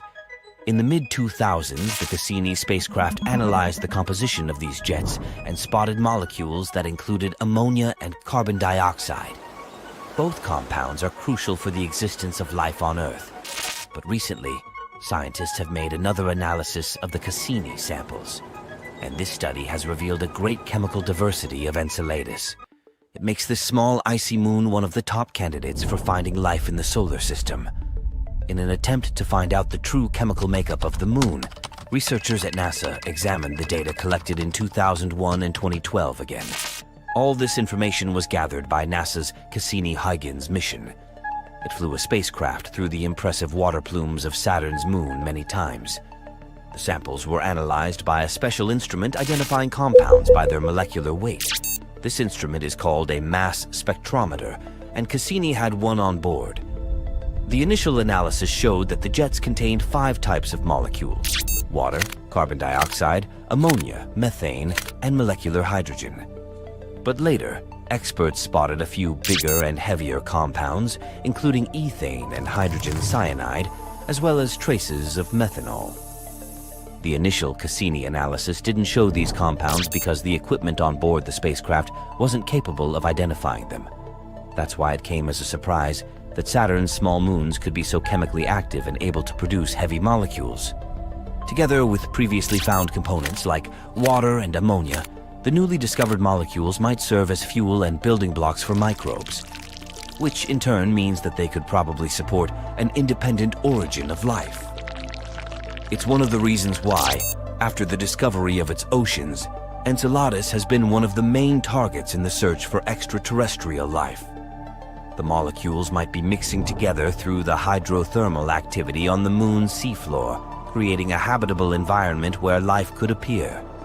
So far, scientists haven't found any evidence that could indicate that such a process has actually been going on. Plus, no one knows yet how the erupting water makes its way through the icy shell of the moon. Still, the most recent findings might help ongoing and planned missions exploring other ocean worlds similar to Enceladus. One of such worlds is Jupiter's watery moon Europa. This place is likely to have the same properties as Saturn's moon. Hopefully, we'll get the answers to these questions soon, with the help of the European Space Agency's Jupiter Icy Moons Explorer spacecraft. At the moment, it's on its way to the Jupiter system. But then another question might arise. If we found the conditions where life can originate and even thrive, can't this fact already be proof of the existence of extraterrestrial life? Doesn't it mean that life must be abundant in the universe? Then why haven't we come across other species yet? The answers to this paradox vary from optimistic to downright terrifying. It might be because we haven't been looking long enough, or maybe we haven't been emitting enough traceable signatures for other civilizations to find us. Or perhaps no species have ever made it to the point where they could come into contact with other civilizations. There's also the frightening dark forest hypothesis. It's a theory claiming that loads of alien civilizations exist throughout the universe, but they are all silent and hostile. They try to maintain their undetectability for fear of getting destroyed by another unfriendly species. So, following this hypothesis, we can presume that any spacefaring civilization must view other intelligent forms of life as an inevitable threat, and the best course of action is to hide its existence altogether. This makes the cosmic electromagnetic spectrum eerily quiet, with no evidence of any intelligent extraterrestrial life. This way, the universe can be compared to a dark forest filled with armed hunters wandering among trees like ghosts. There's something happening inside the moon, something that nobody expected. Not a dramatic shift you'd see on the outside, but deep down, where things seem frozen in time, scientists have uncovered a hidden layer of what you could only call moon goo. Remember those school lessons about the crust, mantle, and core? Much like the Earth, the moon is made up of layers, a crust, mantle, and core.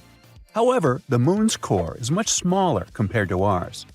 Earth's core is huge. It makes up about a third of our entire planet's mass. The moon's core makes up only about 1 to 2% of its mass, and its diameter is about 1/5 the diameter of the moon itself. It's surrounded by a hard, rocky mantle, but it turns out that between these two layers, that mysterious goo layer, and it's way more important than you might think. The layer is soft and partially molten, ebbing and flowing like the tides in our oceans. It rises and falls, stretching and shifting as if it were alive. Its movement isn't chaotic, but subtle and regular. We always knew that the moon influences our seas and oceans, causing tides with its gravity. But it turns out that we influence it back. The goo ocean reacts to the gravitational dance between Earth and the Sun. Also, the molten layer could be made of ilmenite, a very intriguing material. Ilmenite is rich in titanium, a strong and lightweight metal that we really love over here on Earth. Titanium is used in everything from airplane parts and spacecraft to medical devices, even in everyday items like bikes and laptops, all because it's incredibly strong and very resistant to corrosion and heat. So, if the moon might have a molten layer rich in ilmenite, that would be awesome. Astronomers are already planning for lunar bases, and if we had a material to build structures, spacecraft, or even tools for astronauts right there, that would be a game changer. Otherwise, we'd need to transport materials from Earth, which is extremely costly. This is our first tangible sign that the moon is not just a cold, boring rock. Instead, it's dynamic, living, and breathing, with moving forces beneath the surface. NASA used new special tools to discover this. the Gravity Recovery and Interior Laboratory, and the Lunar Reconnaissance Orbiter.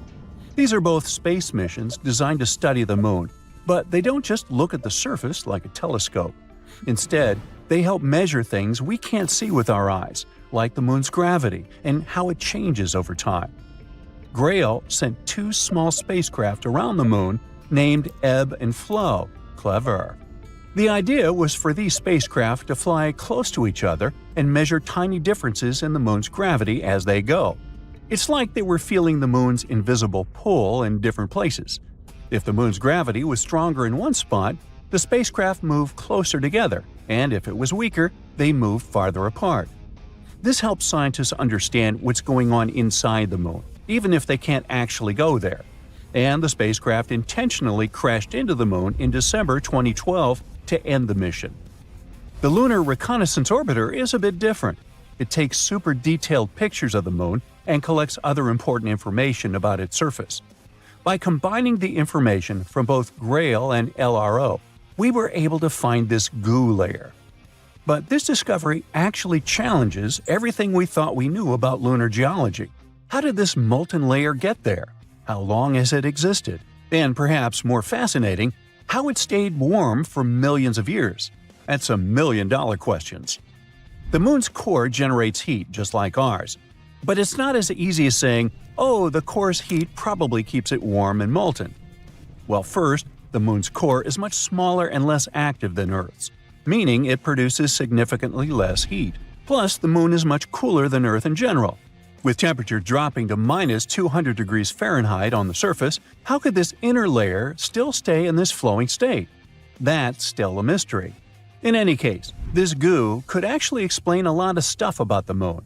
For example, astronomers were exploring moonquakes and how they happen. Now they think that it might be this semi-molten layer shifting and moving beneath the surface. Now, beyond the Moon itself, it also tells us more about other celestial bodies. If the Moon, something we considered basically a huge static rock, has such a dramatic life, what about other planets, moons, or asteroids? Could they also hide similar hidden movements beneath their surfaces? We can even understand our own planet better, learn more about how tides and similar stuff works. There are so many great discoveries we've been making on the Moon. Recently, we found some awesome stuff beneath the surface, massive caves hidden for millions of years. For over 50 years, scientists have suspected that the Moon's surface is full of underground tunnels and caves.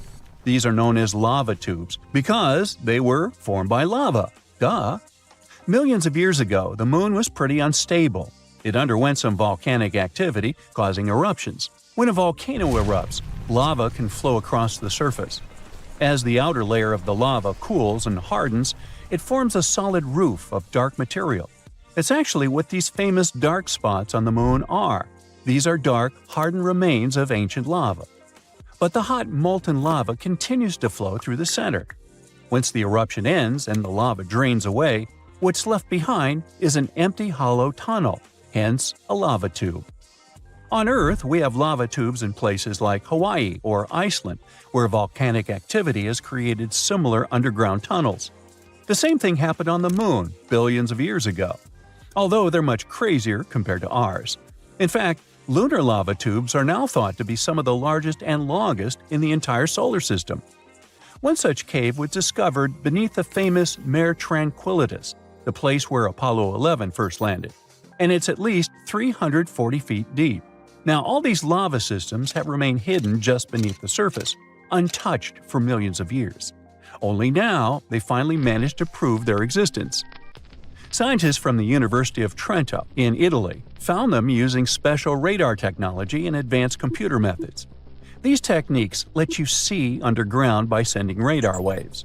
The waves bounce back and give clues about what's hidden underneath. By analyzing the way these waves reflected back, the researchers could detect the shape and size of the hidden caves. Now, the best thing about this discovery is that we could build all our bases there.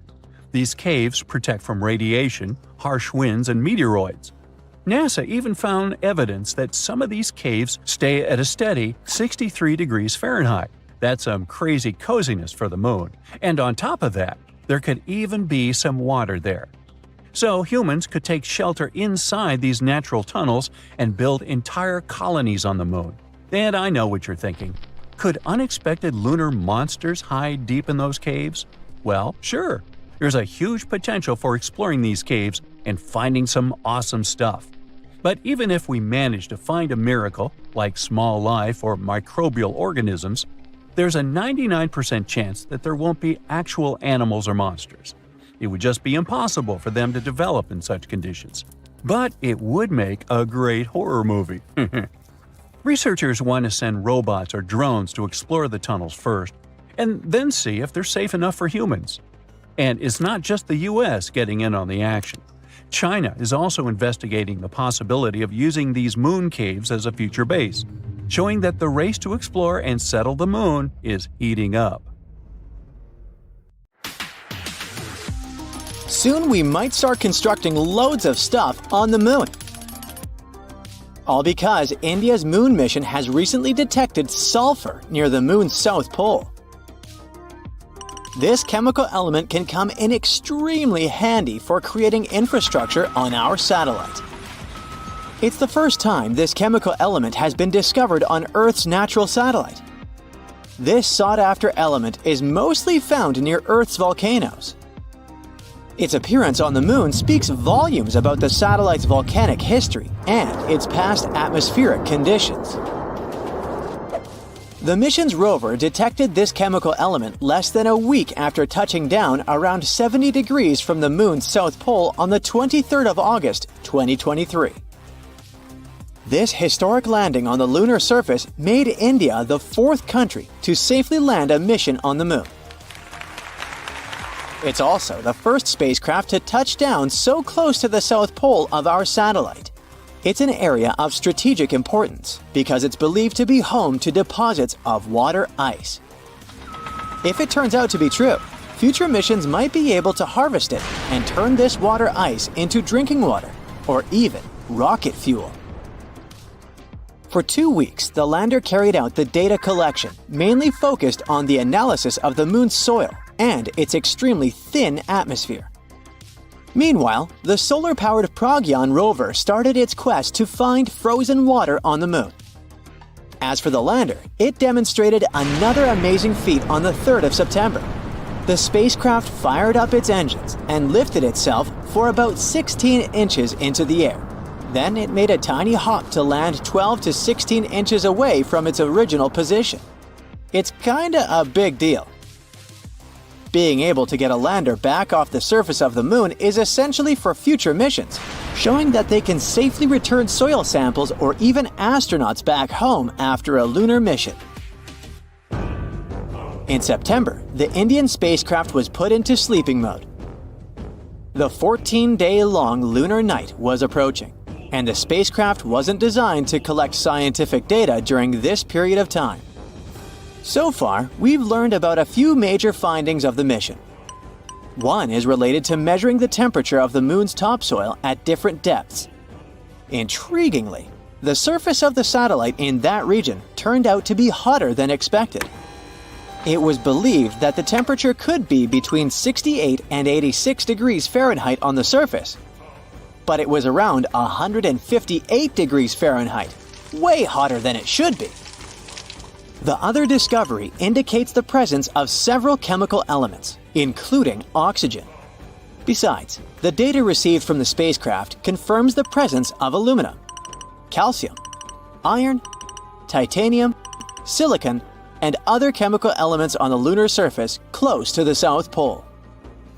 The rover also used special instruments designed to measure quakes and rumbles beneath the lunar surface to detect some seismic activity. It brings us back to the sulfur detected thanks to the rover's spectroscope. Scientists are currently working on figuring out whether this element formed on the surface in a natural way or whether it's the result of volcanic activity or a meteor strike. Another astonishing thing found on the moon is a rock, and it may be the oldest known Earth rock. A 0.7-inch wide chip included in a large rock collection brought to our planet by Apollo astronauts might actually be a 4 billion-year-old fragment of Earth. This finding could help us paint a better picture of the intense pounding early Earth got at the dawn of its life. It could go like this. Soon after the rock formed, an asteroid impact might have blasted it from Earth. At that time, our planet's satellite was 3 times closer to Earth than it is today. The collision was so powerful that this chunk of terrestrial rock found its way to the moon. Later, this fragment got engulfed in a lunar breccia, a motley kind of rock. Eventually, the rock was brought back home to Earth by Apollo 14 astronauts. Even though scientists had found meteorites coming from Mars and the moon before, it was the first time a rock from the moon turned out to be a terrestrial meteorite. They also found out that the rock had formed in a water-rich environment at temperatures and pressures corresponding to those at around 12 miles beneath the surface of our planet. In 2019, China's Chang'e 4 mission made history by landing on the far side of the moon. The mission's rover helped researchers visualize structures hidden deep below the surface of the satellite, revealing billions of years of lunar history. The Yutu-2 rover made this discovery with the help of its lunar penetrating radar. It imaged deep into the moon's surface and listened to echoes of sound bouncing back off structures hidden from view under the surface of the moon. It turned out those structures were resting at depths of almost 1,000 feet. The research suggests that the first 130 feet under the surface are made up of layers of dust, soil, and rocks. The instruments also discovered a concealed crater that must have formed after a large object slammed into the moon's surface. Long, long ago, ancient lava was likely to be flowing deep underground. Researchers believe that the broken rocks around the formation might be debris produced by the impact. They also found that the volcanic rock layers were thinner the closer they were to the surface. Such a thickness variation of lava flows might mean a decrease in the number and magnitude of eruptions over time. So, lunar volcanic activity gradually dwindled since the moon's formation around 4.5 billion years ago. On the far side of the moon, there is one of the largest and oldest impact craters in our solar system, the South Pole Aitken Basin.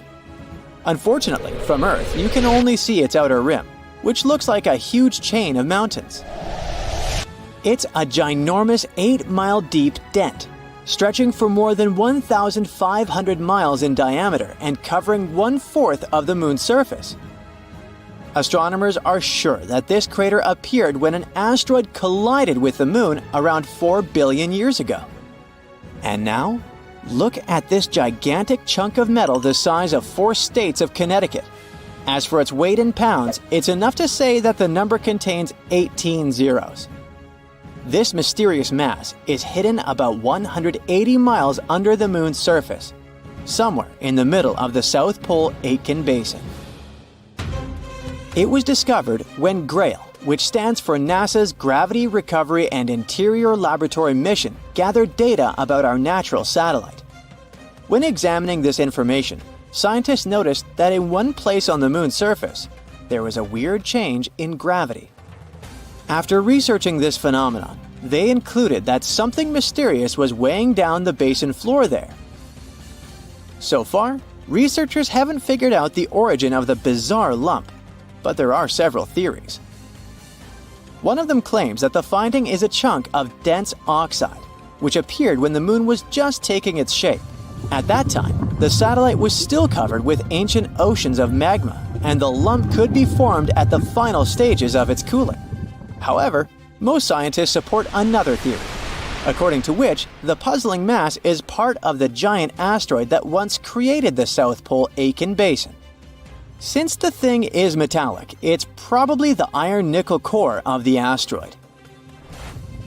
There might be a labyrinth of lava tubes on the moon. Not so long ago, astronomers received the results of underground topography and discovered a massive cave under the surface of Earth's satellite. It could be the result of the lunar volcanic activity that happened more than 3 billion years ago. Streams of lava hardened, creating a thick, hard crust on the outside. But inside, it kept flowing, melting the rock and creating tunnels and caves. Numerous small pits in the moon's surface discovered by NASA seem to be the openings to such lava tubes. If this theory is confirmed, the underground tunnels might serve not only as a convenient location for human-crewed space missions, but also as much-needed water sources for astronauts. Our moon exploration project started out in 1969. Sure, there have been some problems along the way, but astronomers are certain we'll get back up there pretty soon and with better knowledge and technology. However, there's an 800-year-old trick that might become way more useful than fancy GPS tech and powerful rockets. It's called the Fibonacci sphere. Some scientists at a Hungarian university stumbled upon this idea while studying the moon. They believe it might be useful to better understand how the moon spins and how it's a bit squished while it goes around Earth. You might believe that our planet and its satellite are these perfect little spheres floating in space. Well, that's not true. They are in fact like slightly deflated soccer balls because of all the gravity, rotating movements, and tides. The GPS technology we use here on Earth is already adapted to these less than perfect ball proportions. Remember, our planet is a bit flattened at its poles. If we're going to make a map system for the moon, we need to do the same for its shape, called a solenoid, or what scientists call the moon's version of our Earth's shape. Since the moon is less compressed than our planet, scientists have been taking a shortcut until now. They've been looking at our satellite as a simple ball shape. However, with all these new projects coming up in the following decades and even some exciting trips we might end up having on the moon, we need to be more precise. Scientists now believe we should get the real data and start drawing an accurate picture of the moon. Here's where the Fibonacci sphere comes in handy. It's a clever solution that's been used by mathematicians to spread points out evenly on a ball. Scientists recently used it to map around 100,000 spots on the moon using data previously collected by NASA. And what they found was crucial for our understanding of the moon's shape. For instance, we now know that our satellite's poles are about 0.3 miles closer to the center compared to the moon's equator.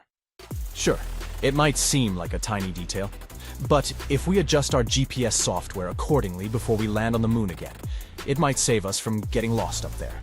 This level of math hasn't been done since the 60s for the moon, but we already know it works wonders here at home, so it only makes scientists better prepared for future missions.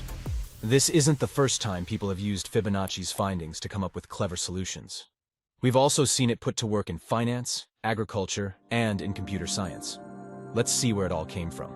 Legend has it that the Italian mathematician Fibonacci wasn't really that interested in mathematical sequences at first, but rather in rabbits? So, he came up with this interesting puzzle. What happens if you place a pair of rabbits in a certain space for a year? He also set some theoretical rules. For starters, all those bunnies come in boy-girl pairs, and they can start reproducing after just a month. Each month, each bunny pair adds one more pair of bunny offspring. The last rule was that all bunnies would be invincible for the year. Doing the math, he got this series of numbers. 1, 1, 2, 3, 5, 8, and so on. If you look at this series again, you'll notice that every number is the sum of the two before it. The first two, that's your starting bunny pair. Next, you'll see the number 2, which is the first pair and their first offspring pair. Word caught on about this interesting sequence, and math lovers began studying it more closely.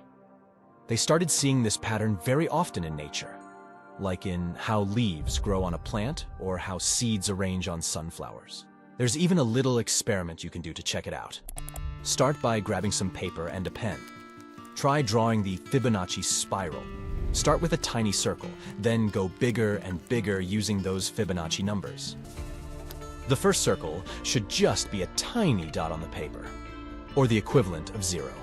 Next circle, 1 unit. Another circle, still 1 unit.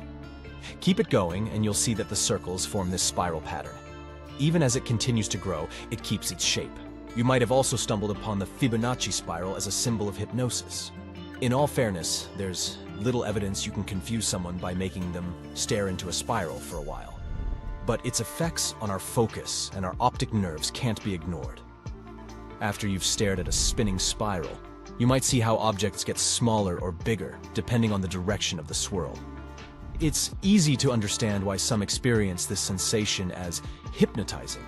This interesting series of numbers appears in our day-to-day lives, even if we don't notice it. It can also be used in more practical instances, like converting miles to kilometers. Let's look at the series 1, 2, 3, 5, 8, 13. Pick any two numbers side by side. Say 13 and 21. Do the calculations and you'll notice that 13 miles is about 21 kilometers. Same with 34 and 55. Music and math might not seem like they're connected. But if you had asked the great Mozart, he probably wouldn't have agreed. It seems he was very passionate about numbers from early on in his career. He loved finding cool number patterns in music, like some sort of hidden messages. His own sister even remembered him doodling math all the time, even on the sides of his music sheets. Some scholars believe he might have even played around with the Fibonacci numbers. If that's really the case, then he might have used the ration to balance out parts of his tunes. What about other types of art? Well, it's also said that Leonardo da Vinci used the golden ratio in his masterpieces, like the Vitruvian Man and the Mona Lisa. Also, when it comes to great pieces of architecture, the Parthenon might have used this pattern too. Anytime you see buildings with columns spaced just right, you can be certain that's where the builders drew inspiration from. The Great Pyramid of Giza is another great example. There's no official record to prove it, but the pyramid's shape is so close to the golden ratio that it's kind of obvious. You'll also see this pattern appearing naturally in our environment. Go out in our garden and check to see if you have any pine cones lying around. See those scales? They're set up in a pattern according to the Fibonacci sphere. Even the bones in our body seem to be growing based on the same proportions. We've got one torso, one head, and one heart. Then there's stuff that comes in pairs. Our arms, legs, eyes, and ears, for instance. For the number 3, think about the composition of our limbs and the 3 main sections in our hand. The wrist part, the middle palm part, and our fingers, which are also split into 3, by the way. Oh, speaking of fingers, their bone lengths have this ratio too. This design helps our fingers move smoothly, especially when grabbing objects. The Fibonacci sequence can be seen in the way ocean waves curve, and how rivers split and flow too. Weather patterns can also follow this rule. Some whirlpools and hurricanes form and spread out in the same way the Fibonacci spiral does.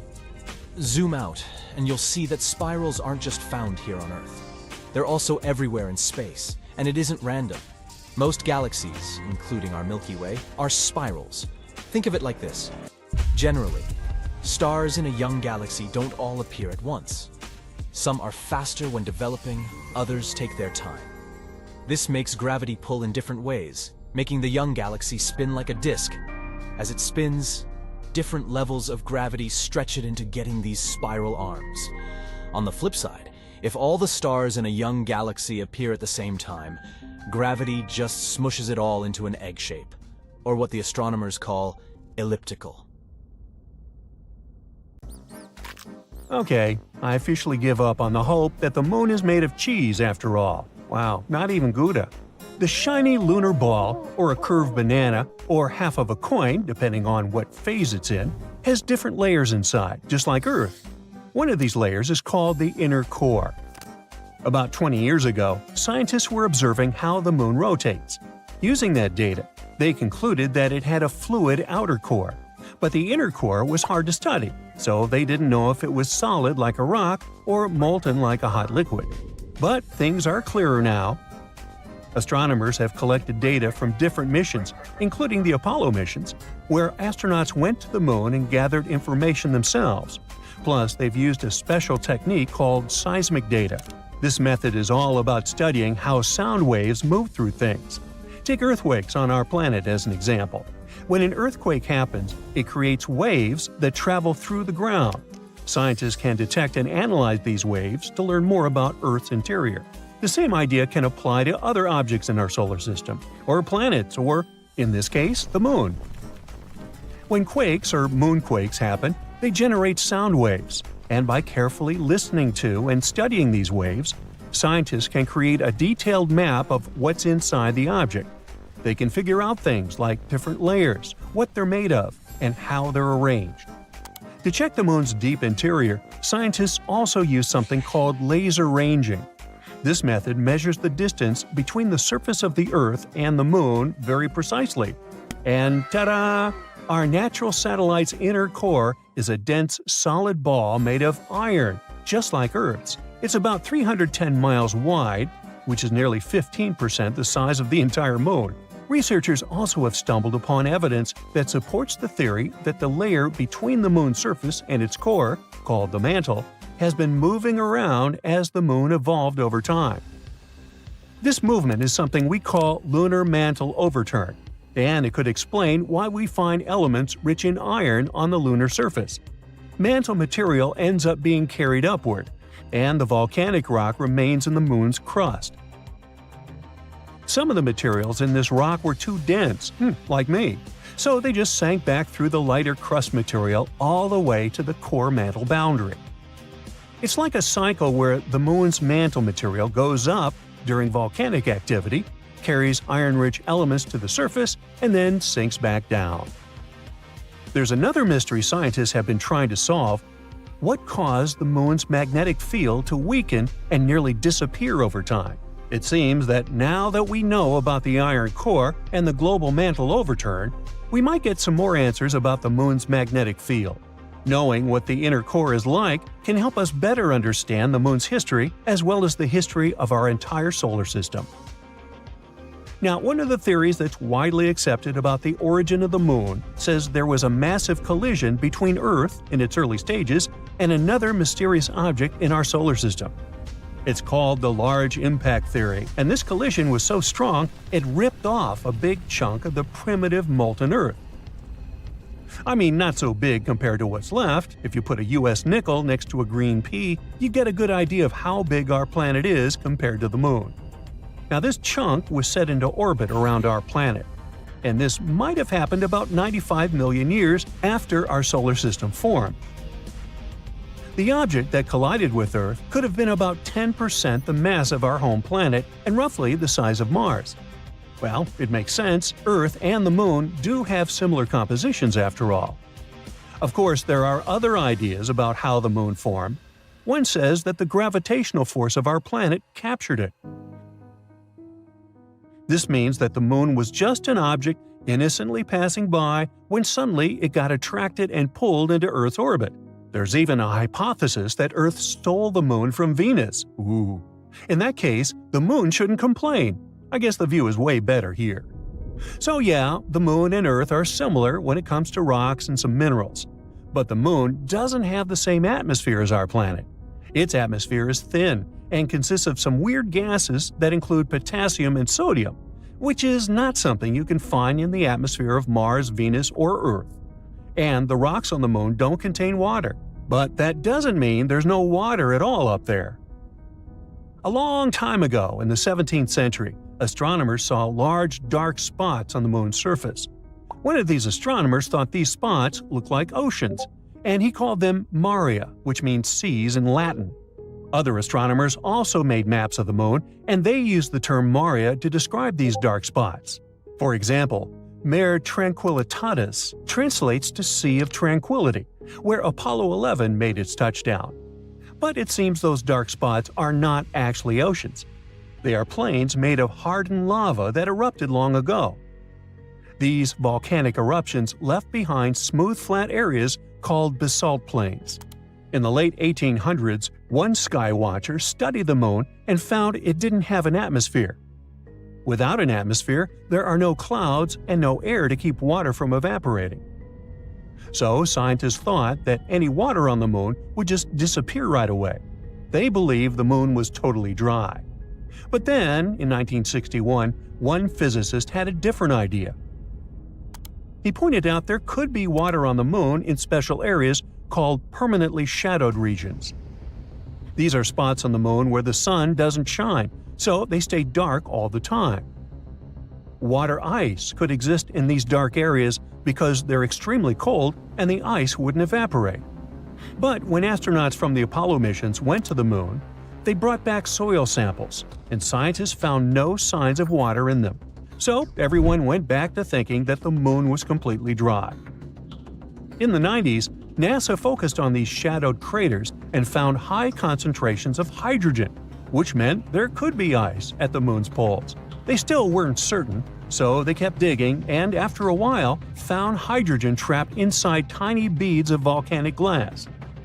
Since there are no active volcanoes on the moon today, which means water probably was present on the moon when these volcanoes erupted long ago. Plus, there could be way more water back in the early days of our moon.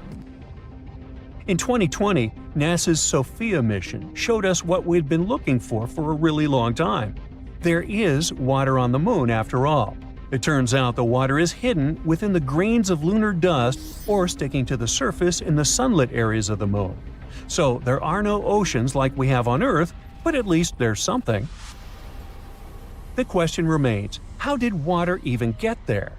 It seems the moon had a chaotic history back at the time when it was forming, as probably most of the planets and moons in our solar system. So there is some evidence that water came there from comets hitting its surface back in the old days, or maybe even keeps on coming from those that are slamming into the moon right now. We're talking about a chaotic situation where icy micrometeorites collide with the moon's surface, and dust then makes an even bigger mess when interacting with the solar wind. But we're waiting to find out more about this. Because, as we all know, when you mention water, you also inevitably talk about life. That's why we want to know more, for instance, about all that ice hidden in polar craters on the moon. Maybe it can teach us more about how life developed on Earth. Maybe comets brought all the necessary elements here. Then, what if there are some of those elements stuck in the ice on the moon, too?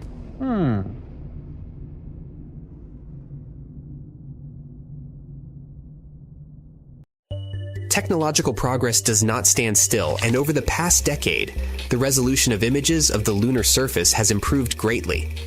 Many pits have been discovered on the surface, and some of them are really impressive in size. The largest are hundreds of feet deep. However, technology is not yet advanced enough for us to study the bottom of such pits in detail. That's why a recent discovery is surprising. It turns out that huge pits can extend deep into the rock of the moon. It's a groundbreaking discovery. Let's figure out why. So look at this giant underground cave.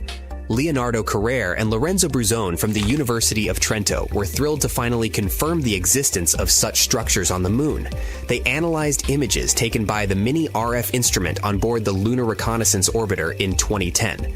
The original images didn't have excellent resolution, so the authors had to do a huge amount of work, using modern data analysis and modeling techniques. But first things first, why does it all matter so much? Well, instead of building homes on the surface of the moon, we might be able to live inside these natural caves. They could offer protection from dangerous things like harmful space radiation, extreme temperature swings, and even meteorites. According to planetary geologist Wes Patterson from Johns Hopkins, even though we'd still have to bring materials from Earth to make those caves habitable, using them would be a lot easier and cheaper than building bases on the surface. Based on the collected data, the cave is about 150 feet wide and up to 260 feet long, which is just a bit smaller than a football field. It's located in a deep pit called the Mare Tranquillitatis Pit, which likely formed when an ancient lava tube collapsed. Although the moon has no active volcanoes today, billions of years ago, its surface was covered with lava that flowed through valleys, carving out these tubes below the surface. Over time, some of the lava tubes became unstable and collapsed, creating pits like the one in question. NASA's Lunar Reconnaissance Orbiter, LRO, has already found more than 200 of such pits on the moon. It means there could be hundreds of hidden caves waiting to be explored on our satellite. When publishing their findings in Nature Astronomy, the researchers suggested that the caves could offer future astronauts a safe place to live and work, protecting them from the moon's extreme conditions. And extreme they are. One of the biggest challenges of living on the moon is its temperatures. The lunar surface gets extremely hot during the day, reaching about 250 degrees Fahrenheit, and then the temperature drops below minus 200 degrees Fahrenheit at night. But inside the caves, the temperature could stay much more consistent. A separate study done in 2022 used computer simulations to predict that some of those caves could maintain a comfortable temperature of about 63 degrees Fahrenheit. Much easier to manage, right? Unfortunately, getting to the caves won't be easy. The Mare Tranquillitatis cave is over 400 feet below the surface, at the bottom of a steep slope covered in loose debris. It would take some clever engineering to get up and down that slope. The options could be using jetpacks, a lunar elevator, or some other kind of technology. We must find a way to transport astronauts safely. There's also a lot more to discover. Radar technology could help scientists find even more caves and lava tubes on the moon. In the future, a spacecraft with higher resolution radar could even map the insides of the pits that LRO has already found. According to the researchers, this kind of complete survey could help them figure out the best locations for future lunar bases and other explorations. And there's another potential bonus. Those caves could contain water. Scientists have already found frozen water on the moon, under the surface, and in permanently shadowed craters. Tiny amounts are also scattered across the lunar dirt. Water is a critical resource for any moon base, and finding it in the caves could make the idea of living there even more realistic. All in all, this discovery could be a game changer for lunar exploration. Living in natural caves on the moon might be a more practical and safer option than building something on the surface. It could also bring us one step closer to making the moon a place where humans can live and work for the long term. Technological progress does not stand still, and over the past decade, the resolution of images of the lunar surface has improved greatly. Many pits have been discovered on the surface, and some of them are really impressive in size. The largest are hundreds of feet deep. However, technology is not yet advanced enough for us to study the bottom of such pits in detail. That's why a recent discovery is surprising. It turns out that huge pits can extend deep into the rock of the moon. It's a groundbreaking discovery. Let's figure out why. So look at this giant underground cave. Leonardo Carrere and Lorenzo Bruzone from the University of Trento were thrilled to finally confirm the existence of such structures on the moon. They analyzed images taken by the mini RF instrument on board the Lunar Reconnaissance Orbiter in 2010. The original images didn't have excellent resolution, so the authors had to do a huge amount of work, using modern data analysis and modeling techniques. But first things first, why does it all matter so much? Well, instead of building homes on the surface of the moon, we might be able to live inside these natural caves. They could offer protection from dangerous things like harmful space radiation, extreme temperature swings, and even meteorites. According to planetary geologist Wes Patterson from Johns Hopkins, even though we'd still have to bring materials from Earth to make those caves habitable, using them would be a lot easier and cheaper than building bases on the surface. Based on the collected data, the cave is about 150 feet wide and up to 260 feet long, which is just a bit smaller than a football field. It's located in a deep pit called the Mare Tranquillitatis pit, which likely formed when an ancient lava tube collapsed. Although the moon has no active volcanoes today, billions of years ago, its surface was covered with lava that flowed through valleys, carving out these tubes below the surface. Over time, some of the lava tubes became unstable and collapsed, creating pits like the one in question. NASA's Lunar Reconnaissance Orbiter, LRO, has already found more than 200 of such pits on the moon. It means there could be hundreds of hidden caves waiting to be explored on our satellite. When publishing their findings in Nature Astronomy, the researchers suggested that the caves could offer future astronauts a safe place to live and work, protecting them from the moon's extreme conditions. And extreme they are. One of the biggest challenges of living on the moon is its temperatures. The lunar surface gets extremely hot during the day, reaching about 250 degrees Fahrenheit, and then the temperature drops below minus 200 degrees Fahrenheit at night. But inside the caves, the temperature could stay much more consistent. A separate study done in 2022 used computer simulations to predict that some of those caves could maintain a comfortable temperature of about 63 degrees Fahrenheit. Much easier to manage, right? Unfortunately, getting to the caves won't be easy. The Mare Tranquillitatis cave is over 400 feet below the surface, at the bottom of a steep slope covered in loose debris. It would take some clever engineering to get up and down that slope. The options could be using jetpacks, a lunar elevator, or some other kind of technology. we must find a way to transport astronauts safely. There's also a lot more to discover. Radar technology could help scientists find even more caves and lava tubes on the moon. In the future, a spacecraft with higher resolution radar could even map the insides of the pits that LRO has already found. According to the researchers, this kind of complete survey could help them figure out the best locations for future lunar bases and other explorations. And there's another potential bonus. Those caves could contain water. Scientists have already found frozen water on the moon, under the surface, and in permanently shadowed craters. Tiny amounts are also scattered across the lunar dirt. Water is a critical resource for any moon base, and finding it in the caves could make the idea of living there even more realistic. All in all, this discovery could be a game changer for lunar exploration. Living in natural caves on the moon might be a more practical and safer option than building something on the surface. It could also bring us one step closer to making the moon a place where humans can live and work for the long term. Time can stretch or shrink depending on where you are. Climb to the top of an extremely high mountain, and time will pass a teeny tiny bit faster than if you were down in a valley. That's all because of gravity and how it affects time. We hardly notice it in our everyday life, but for scientists and space agencies preparing to send people to the moon, these minuscule differences in time really do matter. We'll get to answer the why question a bit later. Right now, a new space race is underway. Many countries want to establish long-term bases on the moon. With humans up there, things like reliable timekeeping become crucial. The thing is, the moon doesn't operate on Earth's time. A day on the moon runs slightly faster than a day on Earth. The difference is about 56 microseconds, and it seems insignificant. But over time, even such a difference can add up, creating bigger issues. So, to keep lunar missions running smoothly and prevent things from drifting out of sync, NASA and scientists around the world are now dealing with a tricky challenge: creating an entirely new lunar timescale. NASA is supposed to start using it by 2026. It's the same year they hope to send astronauts back to the moon for the first time in 50 years. But this new timescale is not just a moon time zone.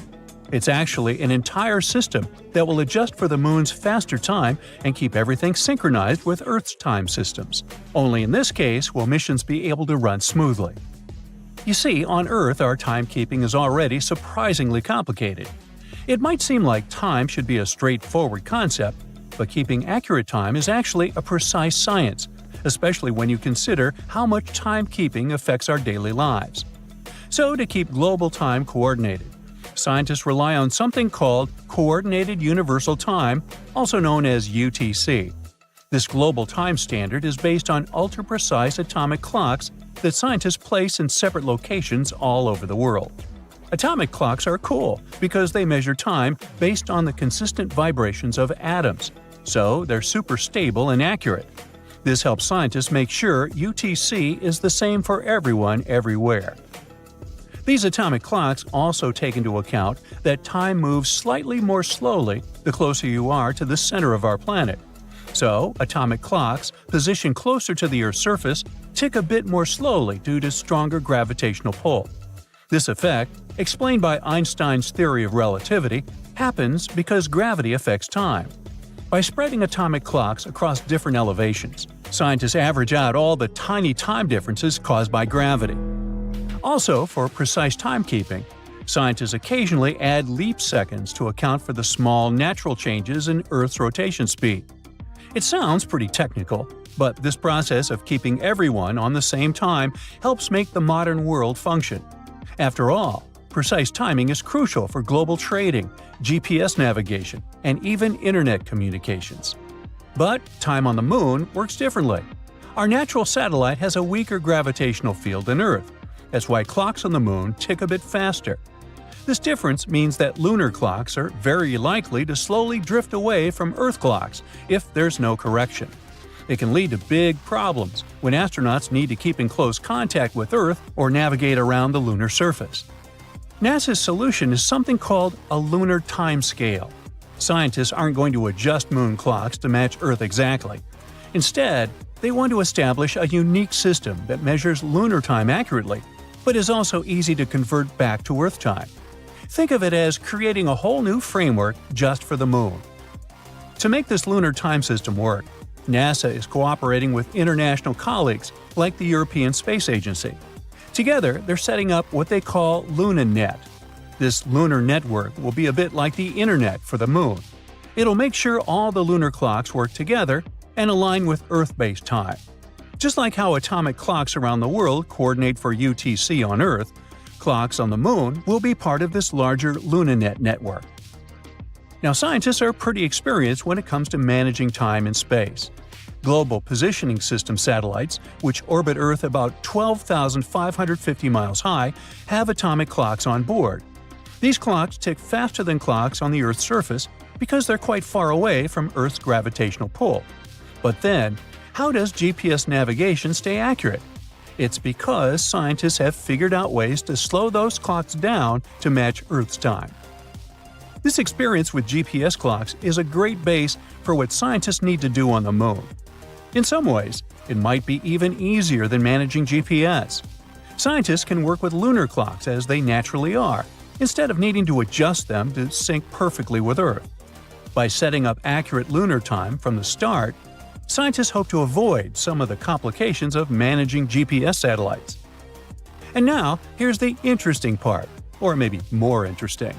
To keep lunar timekeeping a reality, NASA and its partners want to set up clocks both on the lunar surface and on satellites orbiting the Moon. Some of these clocks will be long-lasting atomic clocks, and others will be crystal oscillators. Those offer stability over short time periods. Together, these clocks will create a network that scientists will be able to rely on. Meanwhile, atomic clocks for space don't come cheap. They can cost a staggering few $1 million each. Luckily, crystal oscillators are more affordable, but they don't stay accurate over long periods. Once those clocks are set up, they'll work together as part of LunaNet, which will be NASA's framework for everything related to Moon-based time and data networks.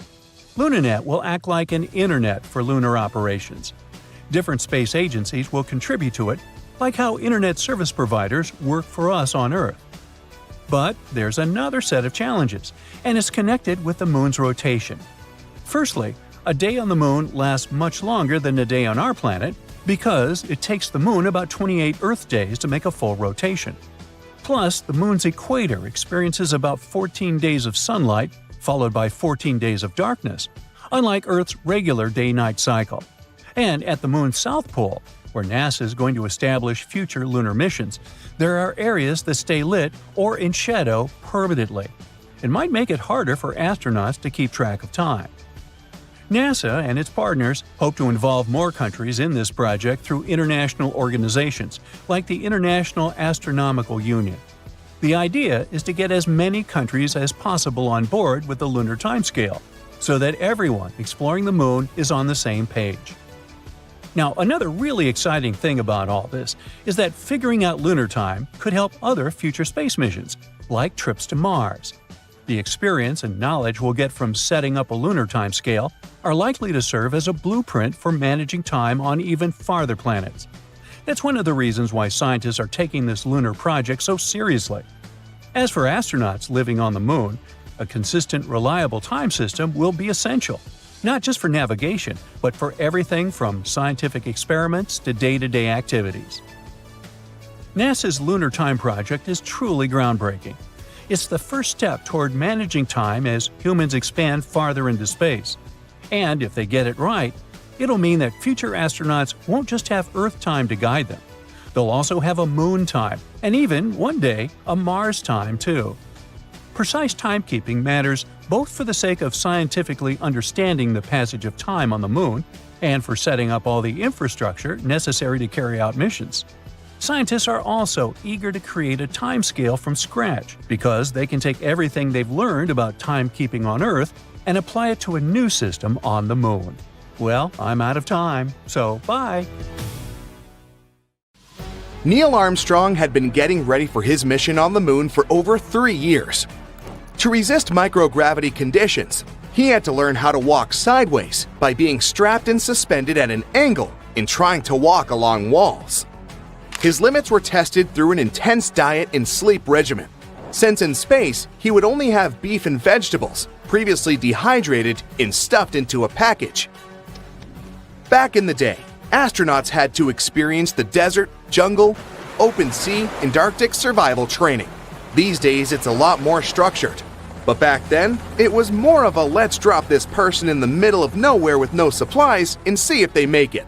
Before landing on the moon, he had to gather and study rock samples in the Grand Canyon, explore ancient volcano formations in the Nevada National Security Site, and look into gas and lava vents, lava lakes, and pit craters in various locations in Hawaii.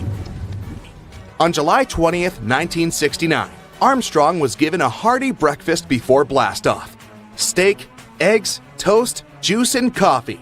He received what doctors call a low-residue meal, which means he wouldn't have to go to the bathroom soon after.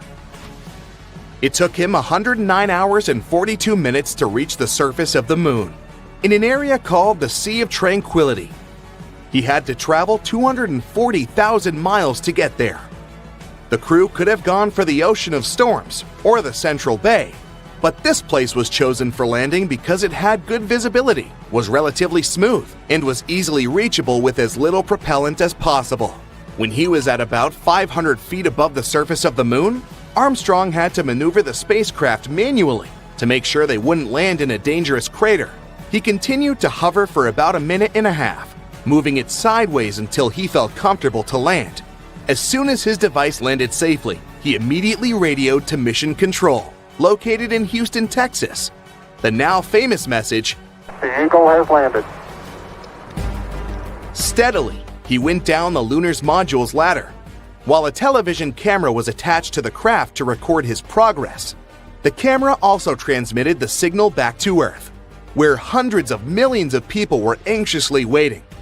At precisely 10:56 p.m. EDT on the same day, Armstrong placed his feet onto the lunar soil, saying, "It's one small step for man, one giant leap for mankind."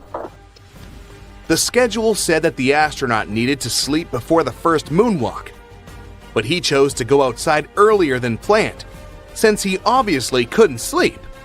If Armstrong had walked on the moon without special equipment to breathe, he would have smelled a weird odor, sort of musty and sulfuric. Still, he had the chance to smell it when he returned to the lunar module. The thing is, the dirt had clung to his feet, so the odor spread all over the cabin. He described it as wet fireplace ashes, or how the air smells after fireworks shows. Who would have thought you needed to pack a scented candle when going to the moon? Apart from the people that have since made it to the moon, no one ever got the chance to know precisely what the crew was smelling. Even during that first mission, when moon soil and rock samples were transported to labs in airtight containers, once they were opened back on Earth, surprisingly, the smell was gone. He also felt the surface of the moon to be fine and powdery, but said he had no difficulty in moving around. One other member of his crew joined him about 20 minutes later. The whole moonwalk took a little over 2 hours.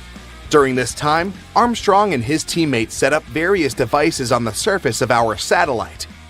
One was meant to precisely measure the exact distance from there to Earth, by timing how long it took for a laser beam to travel from Earth to the lunar surface and back.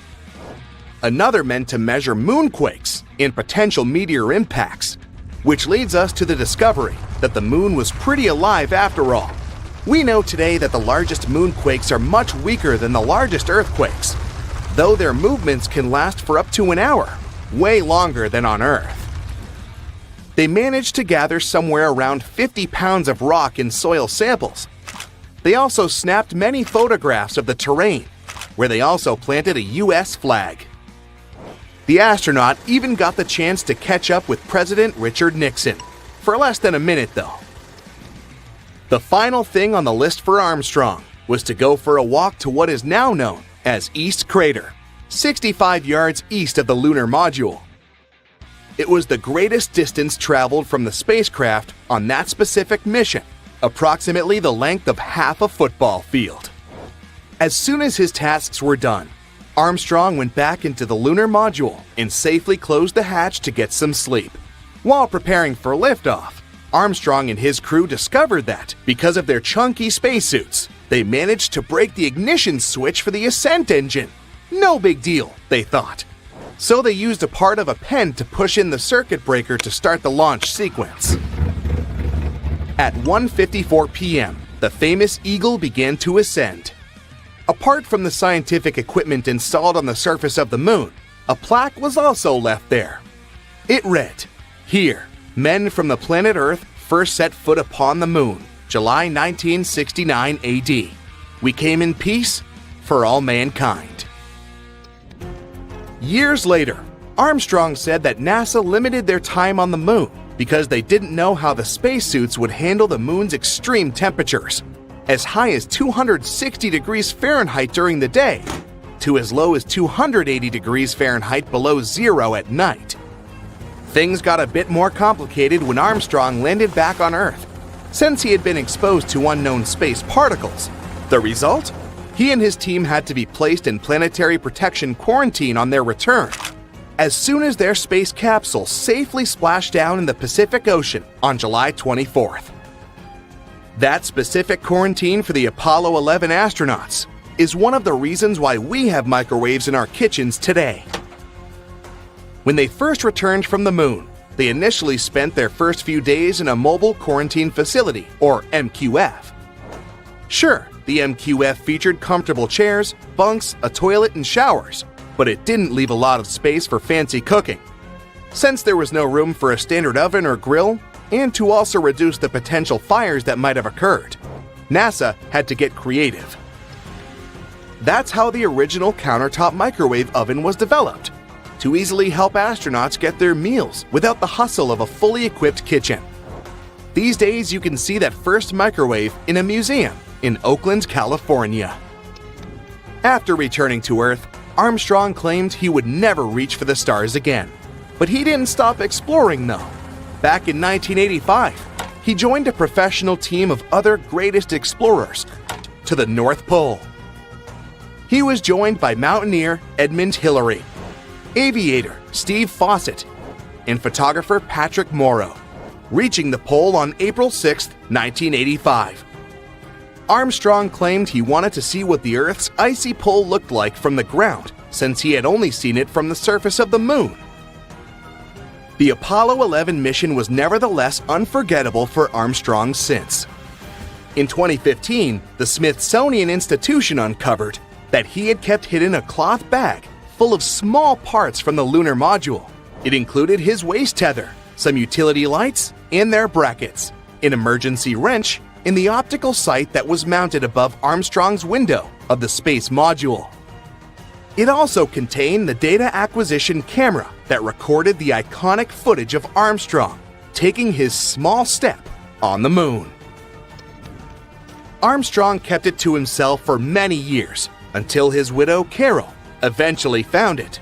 He even kept it a secret from his official biographer, who had many times asked if he had kept any memorabilia from his famous mission. He didn't sneak those objects back on Earth, though. He just mentioned it to be a bunch of trash he wanted to bring back.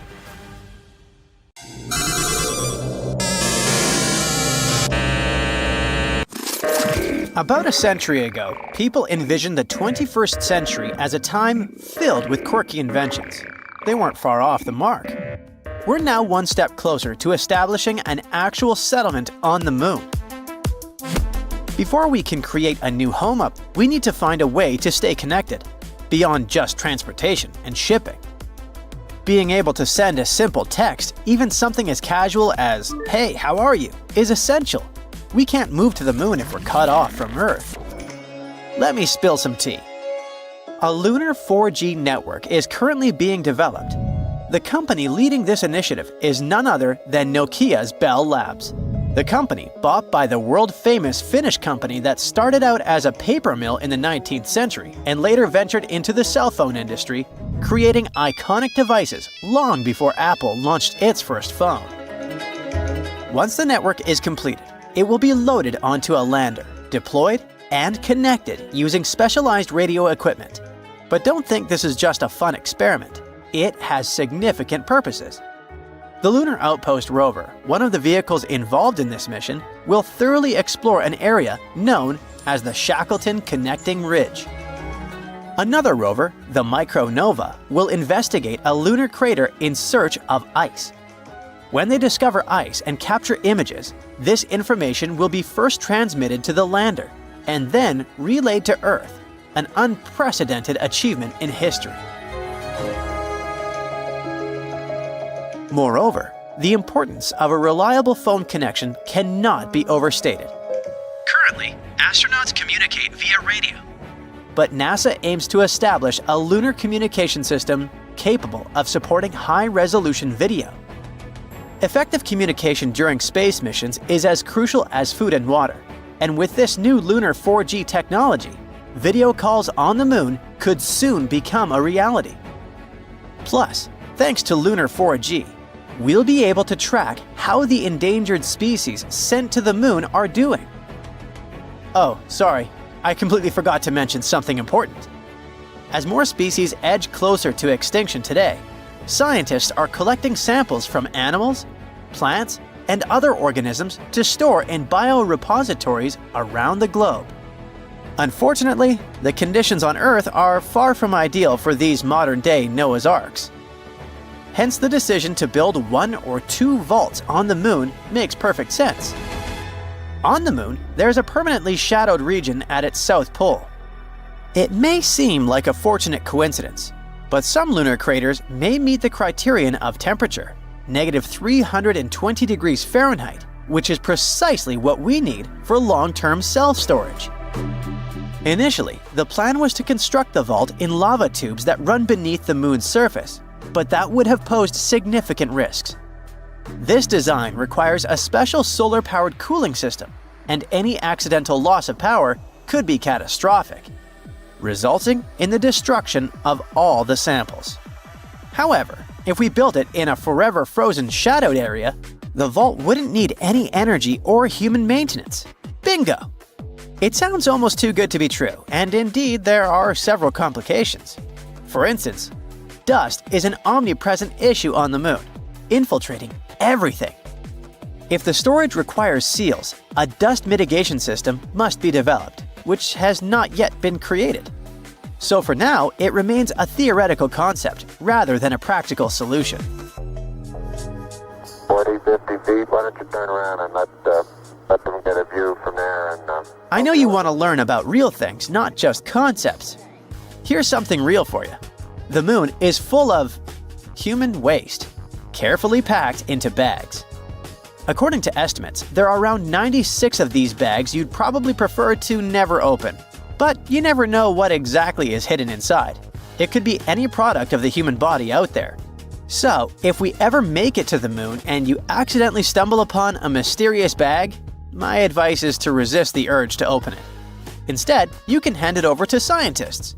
They say they're eager to get their hands on them. Humans are incredible, in a rather unfortunate way. We haven't even established a proper settlement on the moon yet, but there's already around 200 tons of junk scattered about. It piles up there as if it were a teenager's room rather than a celestial body. Alongside those rather unappealing human waste bags, you'll also find cameras, drills, towels, brushes, rakes, a multitude of other technical items, and, surprisingly, a falcon's feather. I'll explain that in a moment. At the end of Apollo 15's final moonwalk, David Scott pulled out a falcon's feather and a hammer to demonstrate Galileo's theory that in the absence of air resistance, different objects fall at the same rate. Amidst all that junk, there's an actual piece of art, so we could say that the moon, if it doesn't have the very first art museum, at least boasts a small exhibition. The crew of Apollo 15 took a 3.5-inch tall aluminum figure to the moon. Created by a Belgian artist, it's called the Fallen Astronaut, and it was laid on its side with a plaque listing the names of astronauts and cosmonauts who contributed to exploration. But the list of odd objects on the moon doesn't end there. If you ever find yourself in need of cash, you can find it on the moon, since a stack of $2 bills was simply forgotten there. Yep, a lot of material has been collected since 1969. when humans first stepped on the moon.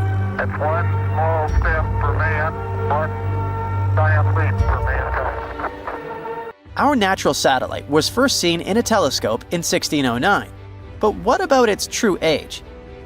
To understand that, we need to start with how the moon first formed. Back in the mid-80s, a conference in Hawaii brought together a bunch of scientists to figure out where the moon came from. They came up with a pretty cool idea. The moon probably formed with the stuff that our planet Earth donated. Picture this. A Mars-sized object crashed into the early Earth, flinging molten materials into space, which eventually came together to become the moon we see today. This theory clears up a lot of mysteries. For instance, it used to baffle folks why the moon has such a small iron core. The answer is simple. It formed from Earth's outer layer, which isn't rich in iron. And that pale crust of the moon? It's just minerals that floated to the top when the molten moon cooled down. At first, the moon was super close to Earth, but it's been slowly drifting away at about 2 inches a year, even while you're watching this video. Figuring out when this all went down, though, is a bit tricky. The Apollo astronauts brought back a bunch of moon rocks, which helped scientists estimate their ages. The oldest ones are around 4.35 billion years old, which is about 200 million years after the solar system kicked off. So, here's the thing. There's no exact date for when the moon formed, but there are several interesting theories. One idea is that the age of these rocks could mean the moon is around 4.35 billion years old. But some scientists who look at how planets form think that most of the material in the early solar system came together way before that 200 million year mark. They argue that a big impact that created the moon happening that late seems pretty unlikely, which means the moon could actually be older than 3.5 billion years. Another interesting thought is that the moon might have gone through some serious heating events as it moved away from Earth. This is similar to what happens on Io, one of Jupiter's supervolcanic moons. The gravitational pull from a bigger body can stretch and compress a smaller one, generating heat, like when you squeeze a rubber ball. The rocks on both Io and the moon warm up this way. Rocks have radioactive elements that act like internal clocks, helping scientists figure out their ages. The catch is, if the moon heats up too much, it resets those clocks and only starts keeping time again once it cools down. So those rocks that are about 4.35 billion years old might not actually mark the moon's birthday. They could just indicate a time of tidal heating. This suggests, once again, that the moon had to have formed even earlier than that. Ah, well-deserved vacay, finally. This time you're off to see something new. It's an ocean on one of the Uranus's moons. Alright, just kidding. This destination is not a vacation spot yet. But yeah, there are definitely some impressive oceans out there. Hey, don't say you thought oceans can only be found on Earth. But before diving into Uranus Moon's oceans, let's talk about Uranus itself first. The 7th planet from the Sun, and the coolest cat in the solar system. It's got 27 moons, and 4 of them might technically have oceans. That's more than most people have, friends. All these moons are like Uranus's mini-me's. They tilt at the same crazy angle as their parent planet, 98 degrees to be exact. And Uranus is so unique that it orbits the Sun on its side. That means its equator is almost at a right angle to its orbit. Talk about rebellious. But why is Uranus like this? Well, some astronomers reckon it's because it got knocked on its side by a massive collision with another planet. And that impact might have actually created Uranus's moons. Fun fact, those moons have pretty particular names. Instead of mythical figures, most of them are named after Shakespearean characters. I mean, who needs Zeus when you've got Juliet and Desdemona? Discovering these moons isn't easy. They're super dark and located billions of miles away from the Sun. It's like trying to find a needle in a haystack, except the needle is smaller than your pinky finger. These 27 satellites are divided into 3 groups: 13 inner moons, 5 major moons, and 9 irregular moons. The irregular ones are rebels with retrograde orbits, while the others are prograde and go with the flow of Uranus. The big boys are Miranda, Ariel, Umbriel, Titania, and Oberon, and they're all in Uranus's equatorial plane and are big enough to be round. They've got craters and canyons and cliffs. Oh my. These moons also formed from a giant impact that tilted Uranus on its axis. That's why they're all tilted too. And because of that tilt, they have crazy seasonal cycles just like Uranus itself. But we haven't found all of Uranus's moons yet. The little irregular ones are sneaky and hard to detect, so who knows how many more there could be.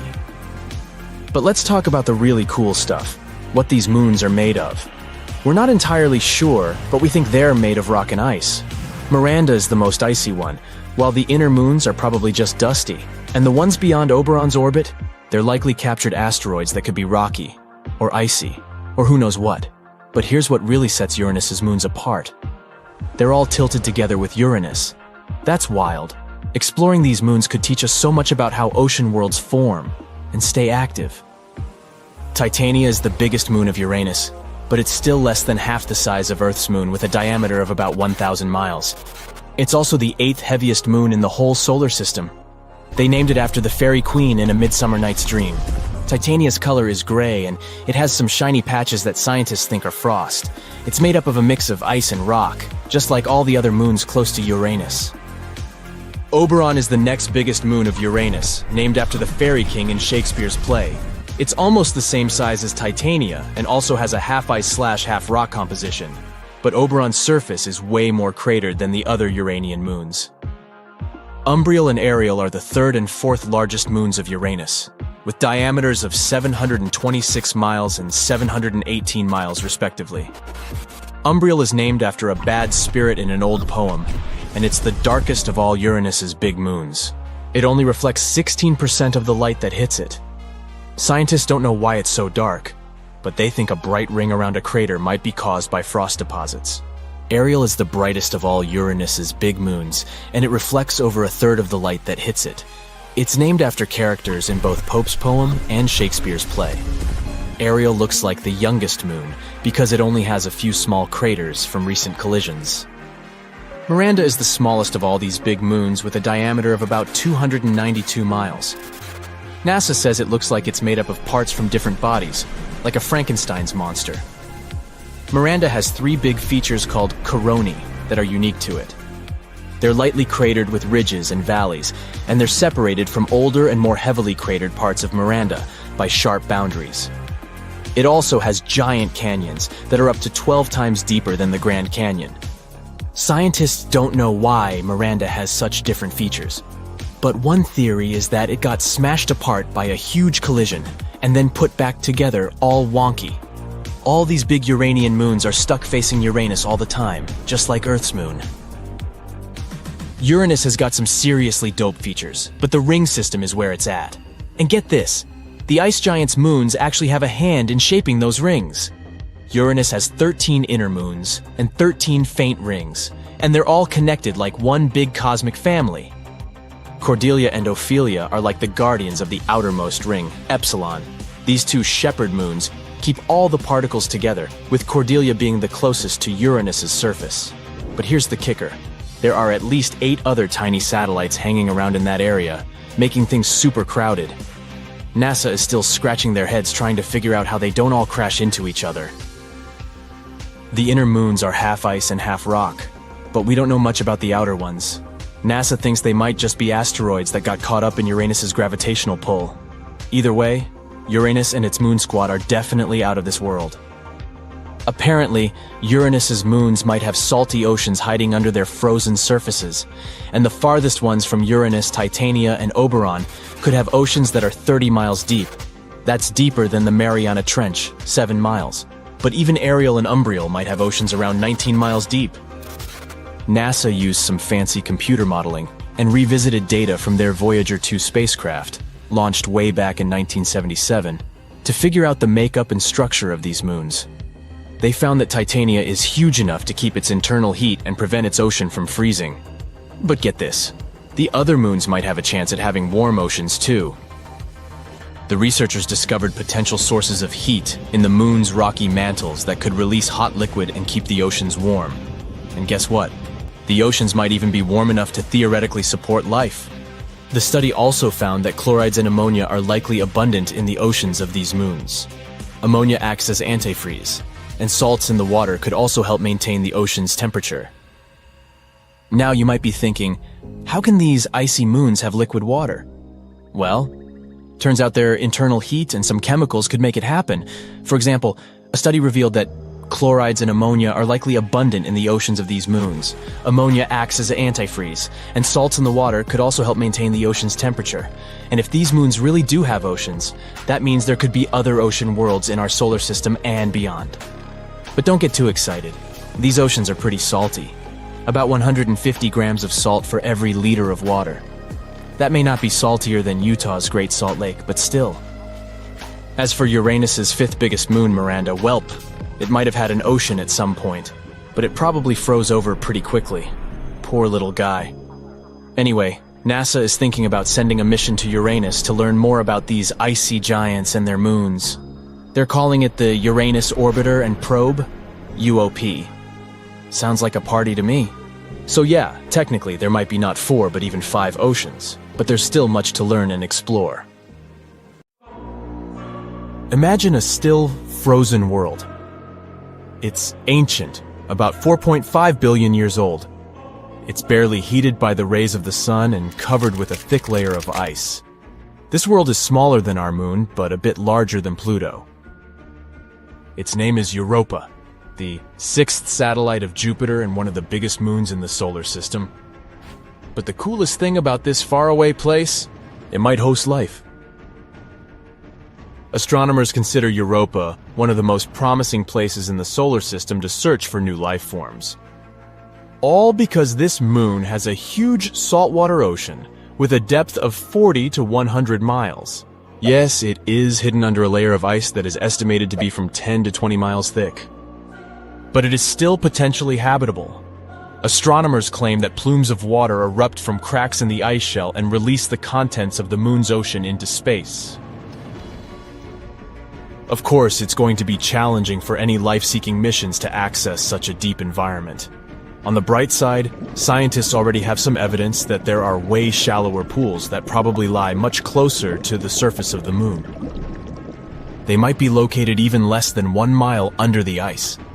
And there are 2 great things about this news. First of all, it boosts the odds of life existing on Europa. And secondly, if it's true, it can make it easier for future missions to find these life forms, if there are any. Interestingly, the new discovery about these shallow pools came about by sheer luck. The scientist leading the research, Riley Kohlberg, accidentally saw a presentation of his colleague, a planetary scientist. That scientist showed a picture of double ridges on the surface of Europa, and Kohlberg remembered that he had seen similar ridges on Earth. But while such formations are rare on our planet, they are way more numerous on Europa. The following studies suggested that the ridges on Jupiter's moon might be the result of a specific cycle, similar to that on Earth. In this cycle, liquid water freezes and then thaws inside an ice sheet, which is a rather high-pressure environment. This causes the sheet to move upward over and over again, creating a two-peaked structure. Or at least that's what happens on Earth. If the processes on Europa are similar, it can prove the presence of shallow waters on the satellite. Of course, the temperature, pressure, and chemistry are very different on Europa. And scientists don't know yet how the ice behaves there. That's why they can't understand how deep or large the water pockets are, or how long they need to refreeze. But what is more or less clear is that such under-ice environments on Europa are very likely to be protected from Jupiter's harsh radiation battering the satellite's surface, which in turn increases the chances of life existing on Europa. Now, can we get back to the fact that the ocean on Europa seems to be salty? Red streaks on the satellite's surface might have this color due to their chemical content. They're likely a frozen mixture of water and salts. This is quite unusual because such a composition doesn't match any known substance here on Earth. As for yellow spots on Europa's surface, those might be caused by the presence of sodium chloride. You know this substance as good old table salt. Scientists tried to recreate the conditions on Europa in a lab. They discovered that by combining water, table salt, freezing temperatures, and high pressure, they could get a new kind of solid crystal. This substance might exist both at the bottom of Europa's ocean and on the moon's surface. But besides this information, researchers are in the dark. Hopefully, we'll find the answers to some of these questions around 2030. That's when a mission called Europa Clipper, which is going to be launched by NASA, will probably reach Europa. The mission is going to have several close flybys and figure out if any form of life can exist on the moon. The European Space Agency's JUICE, which stands for the Jupiter Icy Moons Explorer, is going to visit Europa in the next couple of years too. But Europa isn't the only place in the solar system that might host or once hosted life. In 2003, Mars Express, a spacecraft launched by the European Space Agency, discovered methane in the atmosphere of Mars. On our planet, the biggest part of this gas in the atmosphere is produced by living creatures, for example by cattle digesting food. However, scientists think that methane was stable in the Martian atmosphere for about 300 years. And then, in 2006, the methane almost entirely vanished from the red planet. Another Martian mystery is microbes that may be sleeping beneath the surface of Mars. There, they might have been protected from the harsh radiation coming from space for millions of years. Scientists simulated the conditions on Mars in a lab to check if it could possibly be true. And they were amazed to find out that bacteria could easily survive in such conditions for 280 million years. Which means that if life existed on Mars, we could find the evidence in the planet's subsurface by drilling into the Martian soil. Right now, there is no flowing water on Mars, and cells or spores would simply dry out. Plus, the surface temperature is similar to that of dry ice. In other words, the surface of the planet is deeply frozen, and still, there could be 6 types of bacteria and fungi living underground on the red planet. The most likely of them is nicknamed Conan the Bacterium due to its tough nature. Well, I guess time will show. Now let's move to Venus. In 2020, scientists announced that in the toxic Venusian atmosphere, there was something that might mean the existence of life. Unfortunately, scientists didn't have any evidence, since there was no chance to collect any microbe specimens or snap any pictures of extraterrestrial life. But they claimed that they had discovered a chemical called phosphine there, and it was a big deal. If it wasn't some previously unknown chemistry that was producing this gas, then there could be some kind of microbial life involved in the process. Phosphine is made up of 3 atoms of hydrogen and 1 atom of phosphorus. This gas is toxic to any terrestrial life form that needs oxygen, including us humans. On our planet, phosphine can be found in places with no or little oxygen, for example, marshes and swamps. The gas is created by complex mixtures of bacteria living there. It can also be produced industrially. Come to think of it, phosphine isn't supposed to be in Venus's atmosphere altogether. This gas needs precise pressure and temperature and tons of hydrogen to form. It wouldn't be all that surprising to find it on Saturn or Jupiter, famous gas giants. But on Venus, totally unexpected. There's no way phosphine can be naturally produced on this planet. Tiny amounts of it can be created during volcanic eruptions, lightning storms, minerals blown up to the surface, or meteorites entering Venus's atmosphere, but not as much as astronomers thought they had observed. And it had to make scientists suspicious, but they were too happy about their discovery. They probably thought it meant there could be life on Venus. But even if this gas was created by some mysterious organisms, it would be a big question how they survived on Venus. On our planet, some microbes can thrive in environments with an acidity of 5%, but no more. On Venus, though, clouds are almost entirely made of acid, containing more than 90% of sulfuric acid. The Venusian atmosphere is also 50 times as dry as the driest place on our home planet. And indeed, in 2022, thanks to better and more high-resolution telescopes, it was concluded that there was no phosphine in Venus's atmosphere. Or even if there was, it was a very small amount. So far, we need to look for signs of life further away from Earth. Titan is Saturn's largest moon. It's also the 2nd largest moon in the solar system, after Jupiter and Ganymede. And it's the only moon with clouds and a dense planet-like atmosphere. But the coolest thing? This moon might help us understand how life appeared on Earth, and for us to understand whether you like such videos or not. Please put a like and subscribe to the channel. Your support is important to us. Thank you. Astronomers say that the conditions on Titan might be almost the same as those on Earth in its early years. The only significant difference is that, being closer to the Sun, Earth has always been warmer. Titan is surrounded by an orange haze, which had kept the moon's surface a mystery for astronomers up until 2004. That's when the Cassini mission arrived there. Now we know that Titan's atmosphere extends about 370 miles high. That's a lot higher than the atmosphere of our planet. Because of this atmosphere, Titan was believed to be the largest moon in the solar system for a long time. But the most exciting fact about Titan's atmosphere is that it's full of organic compounds. If they were discovered on our planet, they would definitely mean life. Now, the atmosphere of Titan is mostly nitrogen mixed with a bit of methane and other organic compounds, which form when sunlight destroys methane. But if sunlight keeps destroying methane, how does this gas appear in the atmosphere again and again? On Earth, it's life itself that restores the supply of methane, since it's a byproduct of the metabolism of many organisms. So, can we conclude there's life on Titan? This distant moon isn't the most pleasant place to settle down. It's too cold for liquid water to exist on its surface. And still, Titan has rivers, seas, and lakes of liquid hydrocarbons, such as methane and ethane. The largest of them are hundreds of feet deep and hundreds of miles wide.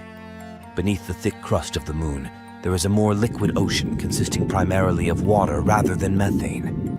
After a series of laboratory simulations, scientists concluded that there might be enough organic material on Titan for a chemical evolution to begin. It could be similar to the one that started life on Earth. But for that to happen, there must be liquid water on the moon for longer periods of time than what we observe now. And still, it might be another proof supporting the idea of a liquid water ocean under the frozen isolation layer. If it was true, Titan's subsurface ocean could turn out to be a place harboring life as we know it. Meanwhile, its lakes and seas of liquid hydrocarbons could have forms of life with different chemistry than what we're used to. Or there may be no life at all. After all, the temperature on the surface of Saturn's moon is about 290 OF. These conditions are far from comfortable for almost any life form.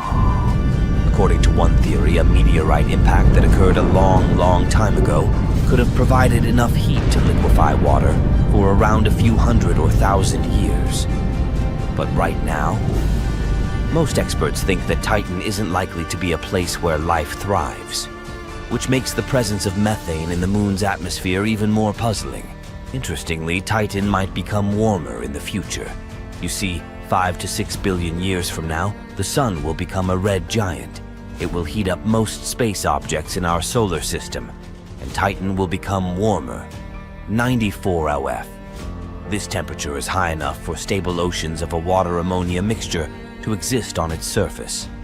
With time, the sun's ultraviolet output will decrease, which will enable the greenhouse effect in Titan's upper atmosphere. The combination of these conditions might exist for several 100 million years, creating an environment suitable for the appearance of exotic forms of life. After all, this time was enough for life to evolve on Earth. The only thing that might hinder the process on Titan could be the presence of ammonia. It's likely to cause the same chemical reactions to proceed more slowly.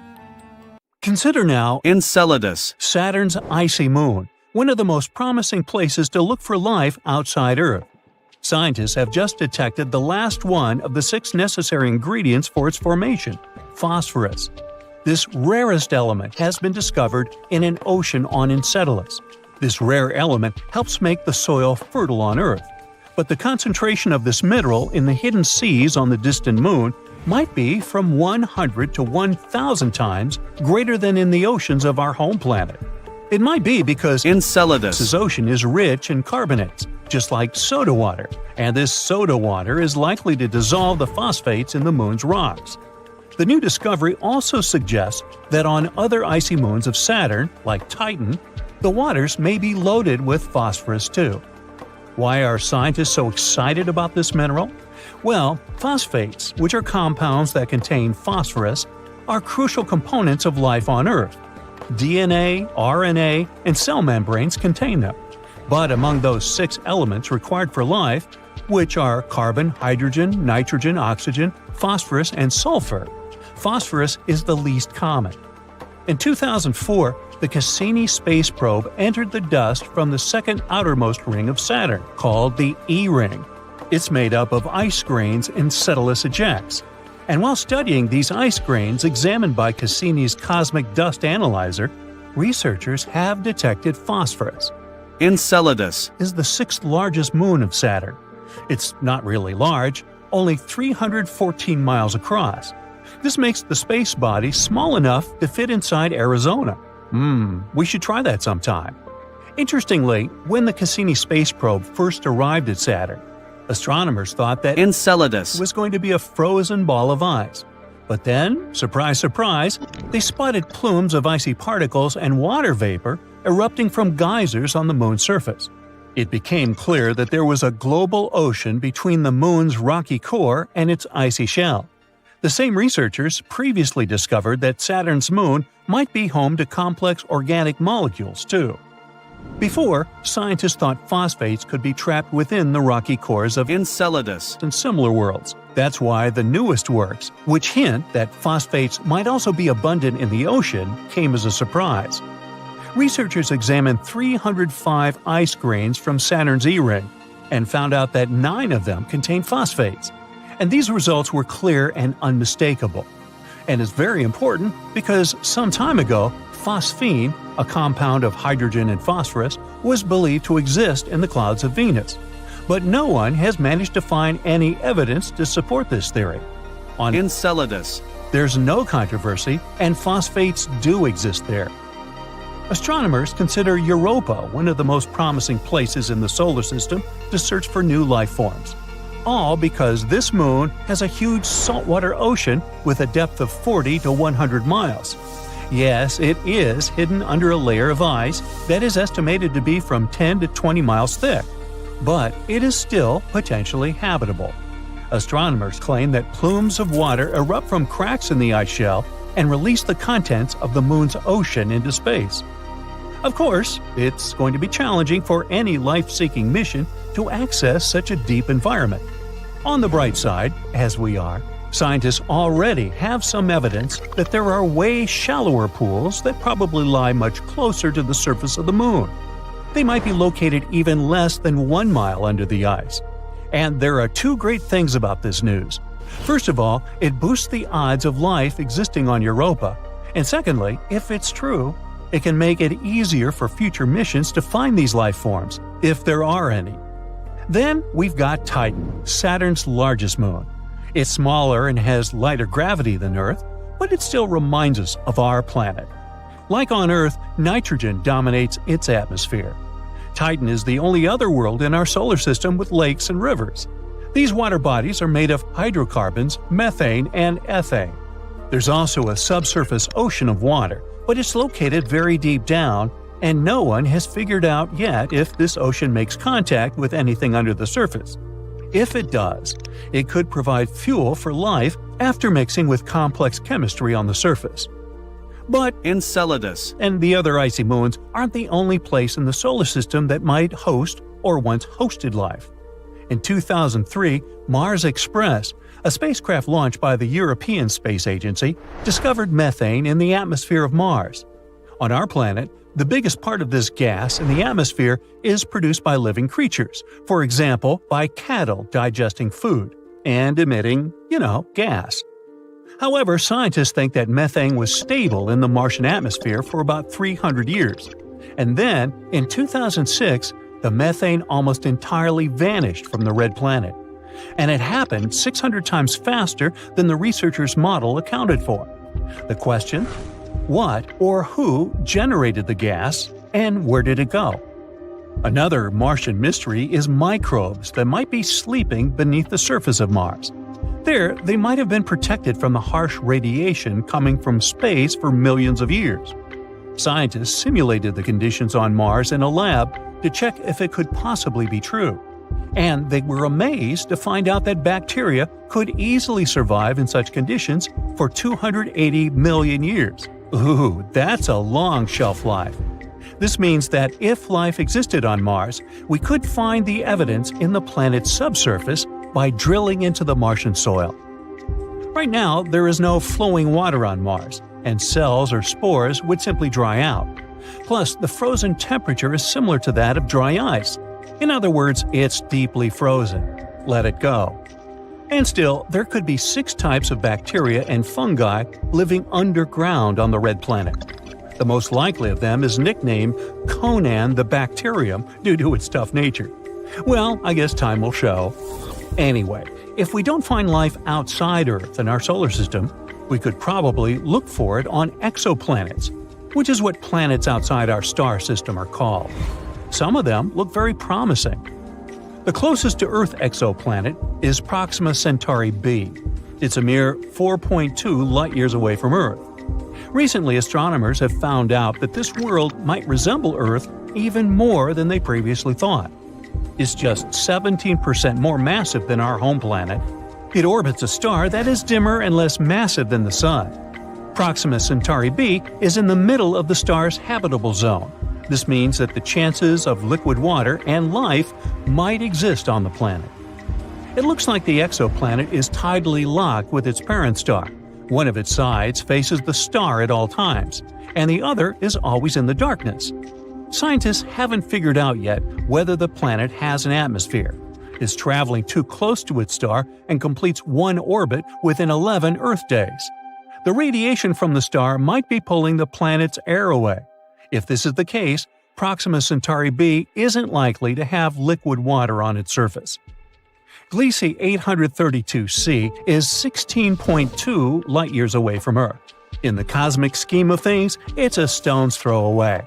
This exoplanet is 5 times as massive as Earth and travels much closer to its parent star. That's why a year on this planet lasts a mere 36 days. But since this star is a red dwarf, much cooler and dimmer than the Sun, Gliese 832c gets as much light and heat as our planet. At the same time, it's still unclear if it's similar to Earth. The planet probably has a much thicker atmosphere that creates a runaway greenhouse effect.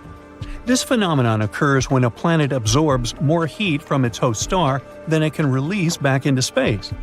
This means that Gliese 832c is more likely to resemble scorching hot Venus rather than the relatively cool Earth.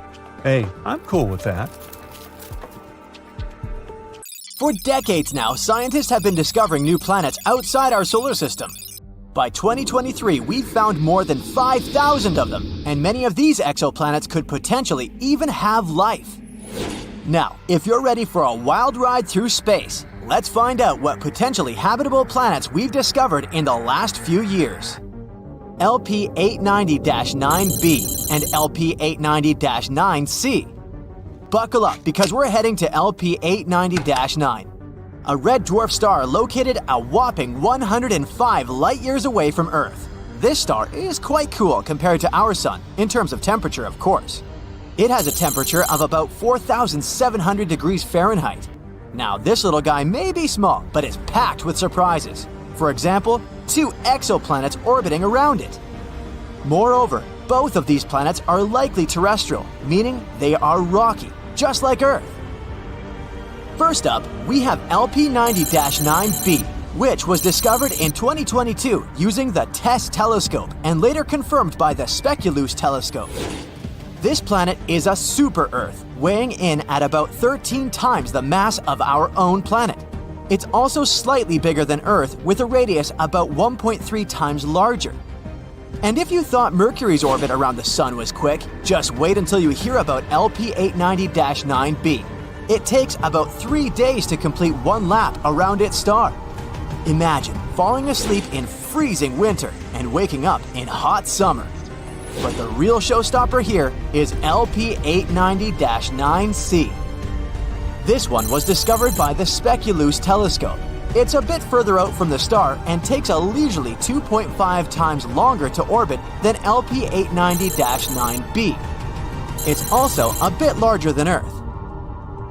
But its real claim to fame is its location within the habitable zone of its star. That means it could potentially have liquid water on its surface and a climate suitable for life. Now this planet becomes a prime candidate for studying its atmosphere using the James Webb Space Telescope. But hold on. It's not all sunshine and rainbows for LP890-9c. It's also really close to its star, meaning it's full of radiation that could potentially make it less habitable. And to top it off, it's tidally locked, just like our moon. That means one side of the planet is always facing the star and is incredibly hot, while the other is always in the dark and really cold. Scientific models suggest that this planet could be more like Venus in terms of its atmosphere and climate. And Venus isn't known for being human-friendly. But despite these challenges, LP890-9c is still a fascinating exoplanet worth studying further. Who knows what secrets it may hold? Let's move on to the next candidates. GJ1002b and GJ1002c. An international team of scientists, led by researchers at the Instituto de Astrofísica de Canarias, has found two Earth-like planets just 16 light-years away from our solar system. They both orbit a red dwarf star called GJ1002. Our sun is a yellow dwarf, which means that GJ1002 is much cooler and fainter than our own sun. But that's okay. Both planets are very close to its star, so it shouldn't be too cold or dark on them. These planets, called GJ1002b and GJ1002c, are both in the habitability zone of their star, meaning they could potentially support life. Also, both of them have masses similar to that of Earth. GJ1002b is the inner planet and takes about 10 days to orbit its star, while GJ1002c takes a little over 21 days. These planets are great candidates for studying their atmospheres and could even be targets for future missions to search for signs of life. The most important thing is that these two planets could potentially support life, and that's pretty cool. Plus, the fact that they're located so close to us means that we might be able to visit them someday. Well, maybe not us personally, but And maybe one day, we'll even find some extraterrestrial life on one of these planets. Now that would be out of this world. But moving on to the next one. Kepler 1649c. Kepler 1649c, also known as the Lost Exoplanet, was rediscovered in 2022 by scientists using data from NASA's Kepler spacecraft. This exoplanet is located about 300 light-years away from Earth and orbits a small, cool star called Kepler 1649. It's about the same size as Earth, and just like the previous ones, it's located in the habitable zone of its star. Initially, the data about this planet was discarded. A special computer program called RoboVetter, written to automatically sift through the volumes of Kepler data, labeled this candidate as a false positive. In other words, the program thought it was just some kind of an error or interference. Fortunately, the researchers double-checked such things, and when rechecking the data, they managed to rescue poor Kepler 1649c. Now we know that this is a terrestrial planet just like Earth, and if it really does contain water, there could even be life there. But don't pack your bags just yet. There are still many unknowns about Kepler 1649c. For example, we don't know what its atmosphere is like or what kind of surface it has. It's also possible that the planet is tidally locked, just like LP890-9c.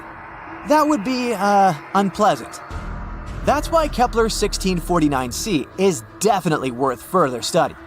Maybe it turns out to be a perfect place for us to set up a vacation home in the future. Just make sure to bring plenty of sunscreen since the planet is pretty close to its star and things could get pretty toasty. Kepler 1638b. This exoplanet is located about 5,000 light-years from Earth in the constellation Cygnus. It's also located in the habitable zone of its star. It was discovered in 2020 by the Kepler spacecraft through the process called transiting. They basically take a bunch of photos of the star at different times. After that, The programs analyze these photos and look for small spots and dots on them. These tiny dips in brightness may mean that a planet was passing by the star. Kepler 1638b is a bit of an oddball compared to most exoplanets we've found so far. It's about 4 times the mass of Earth and has a radius about 2 times that of Earth, making it a super-Earth exoplanet. Its orbital period is about 260 days, which is quite close to our Earth, and that's great! Finally, at least somewhere, winter and summer will flow normally. Kepler 1638b could have some liquid water there. That's why it's also a good candidate for further study, to see if it could potentially support life. Let's hope that we'll find out more about this planet in the future. And finally, the last one. Kepler 438b. Kepler 438b is an exoplanet located approximately 640 light-years away from Earth in the constellation Lyra. It was discovered in 2015 by the Kepler Space Telescope. One of the most interesting things about Kepler 438b is its size and location. It's about the same size as Earth and also orbits within the habitable zone of its star. But there are a few catches. For one, Kepler 438b orbits around a red dwarf star, which are known for their high levels of solar radiation and flare-ups. This could make the surface of the planet too hostile for life as we know it. In addition, Kepler 438b has a much shorter year, only around 35 Earth days long. This could lead to extreme temperature fluctuations on the planet's surface, but maybe it's home to some hardy extraterrestrial life forms that have adapted to its unique conditions. Or maybe not. Either way, it's definitely worth keeping an eye on. This is a small list of exoplanets that we've discovered in recent years. Now, with the use of new technologies, we'll be able to find new exoplanets much more often. Let's hope that at least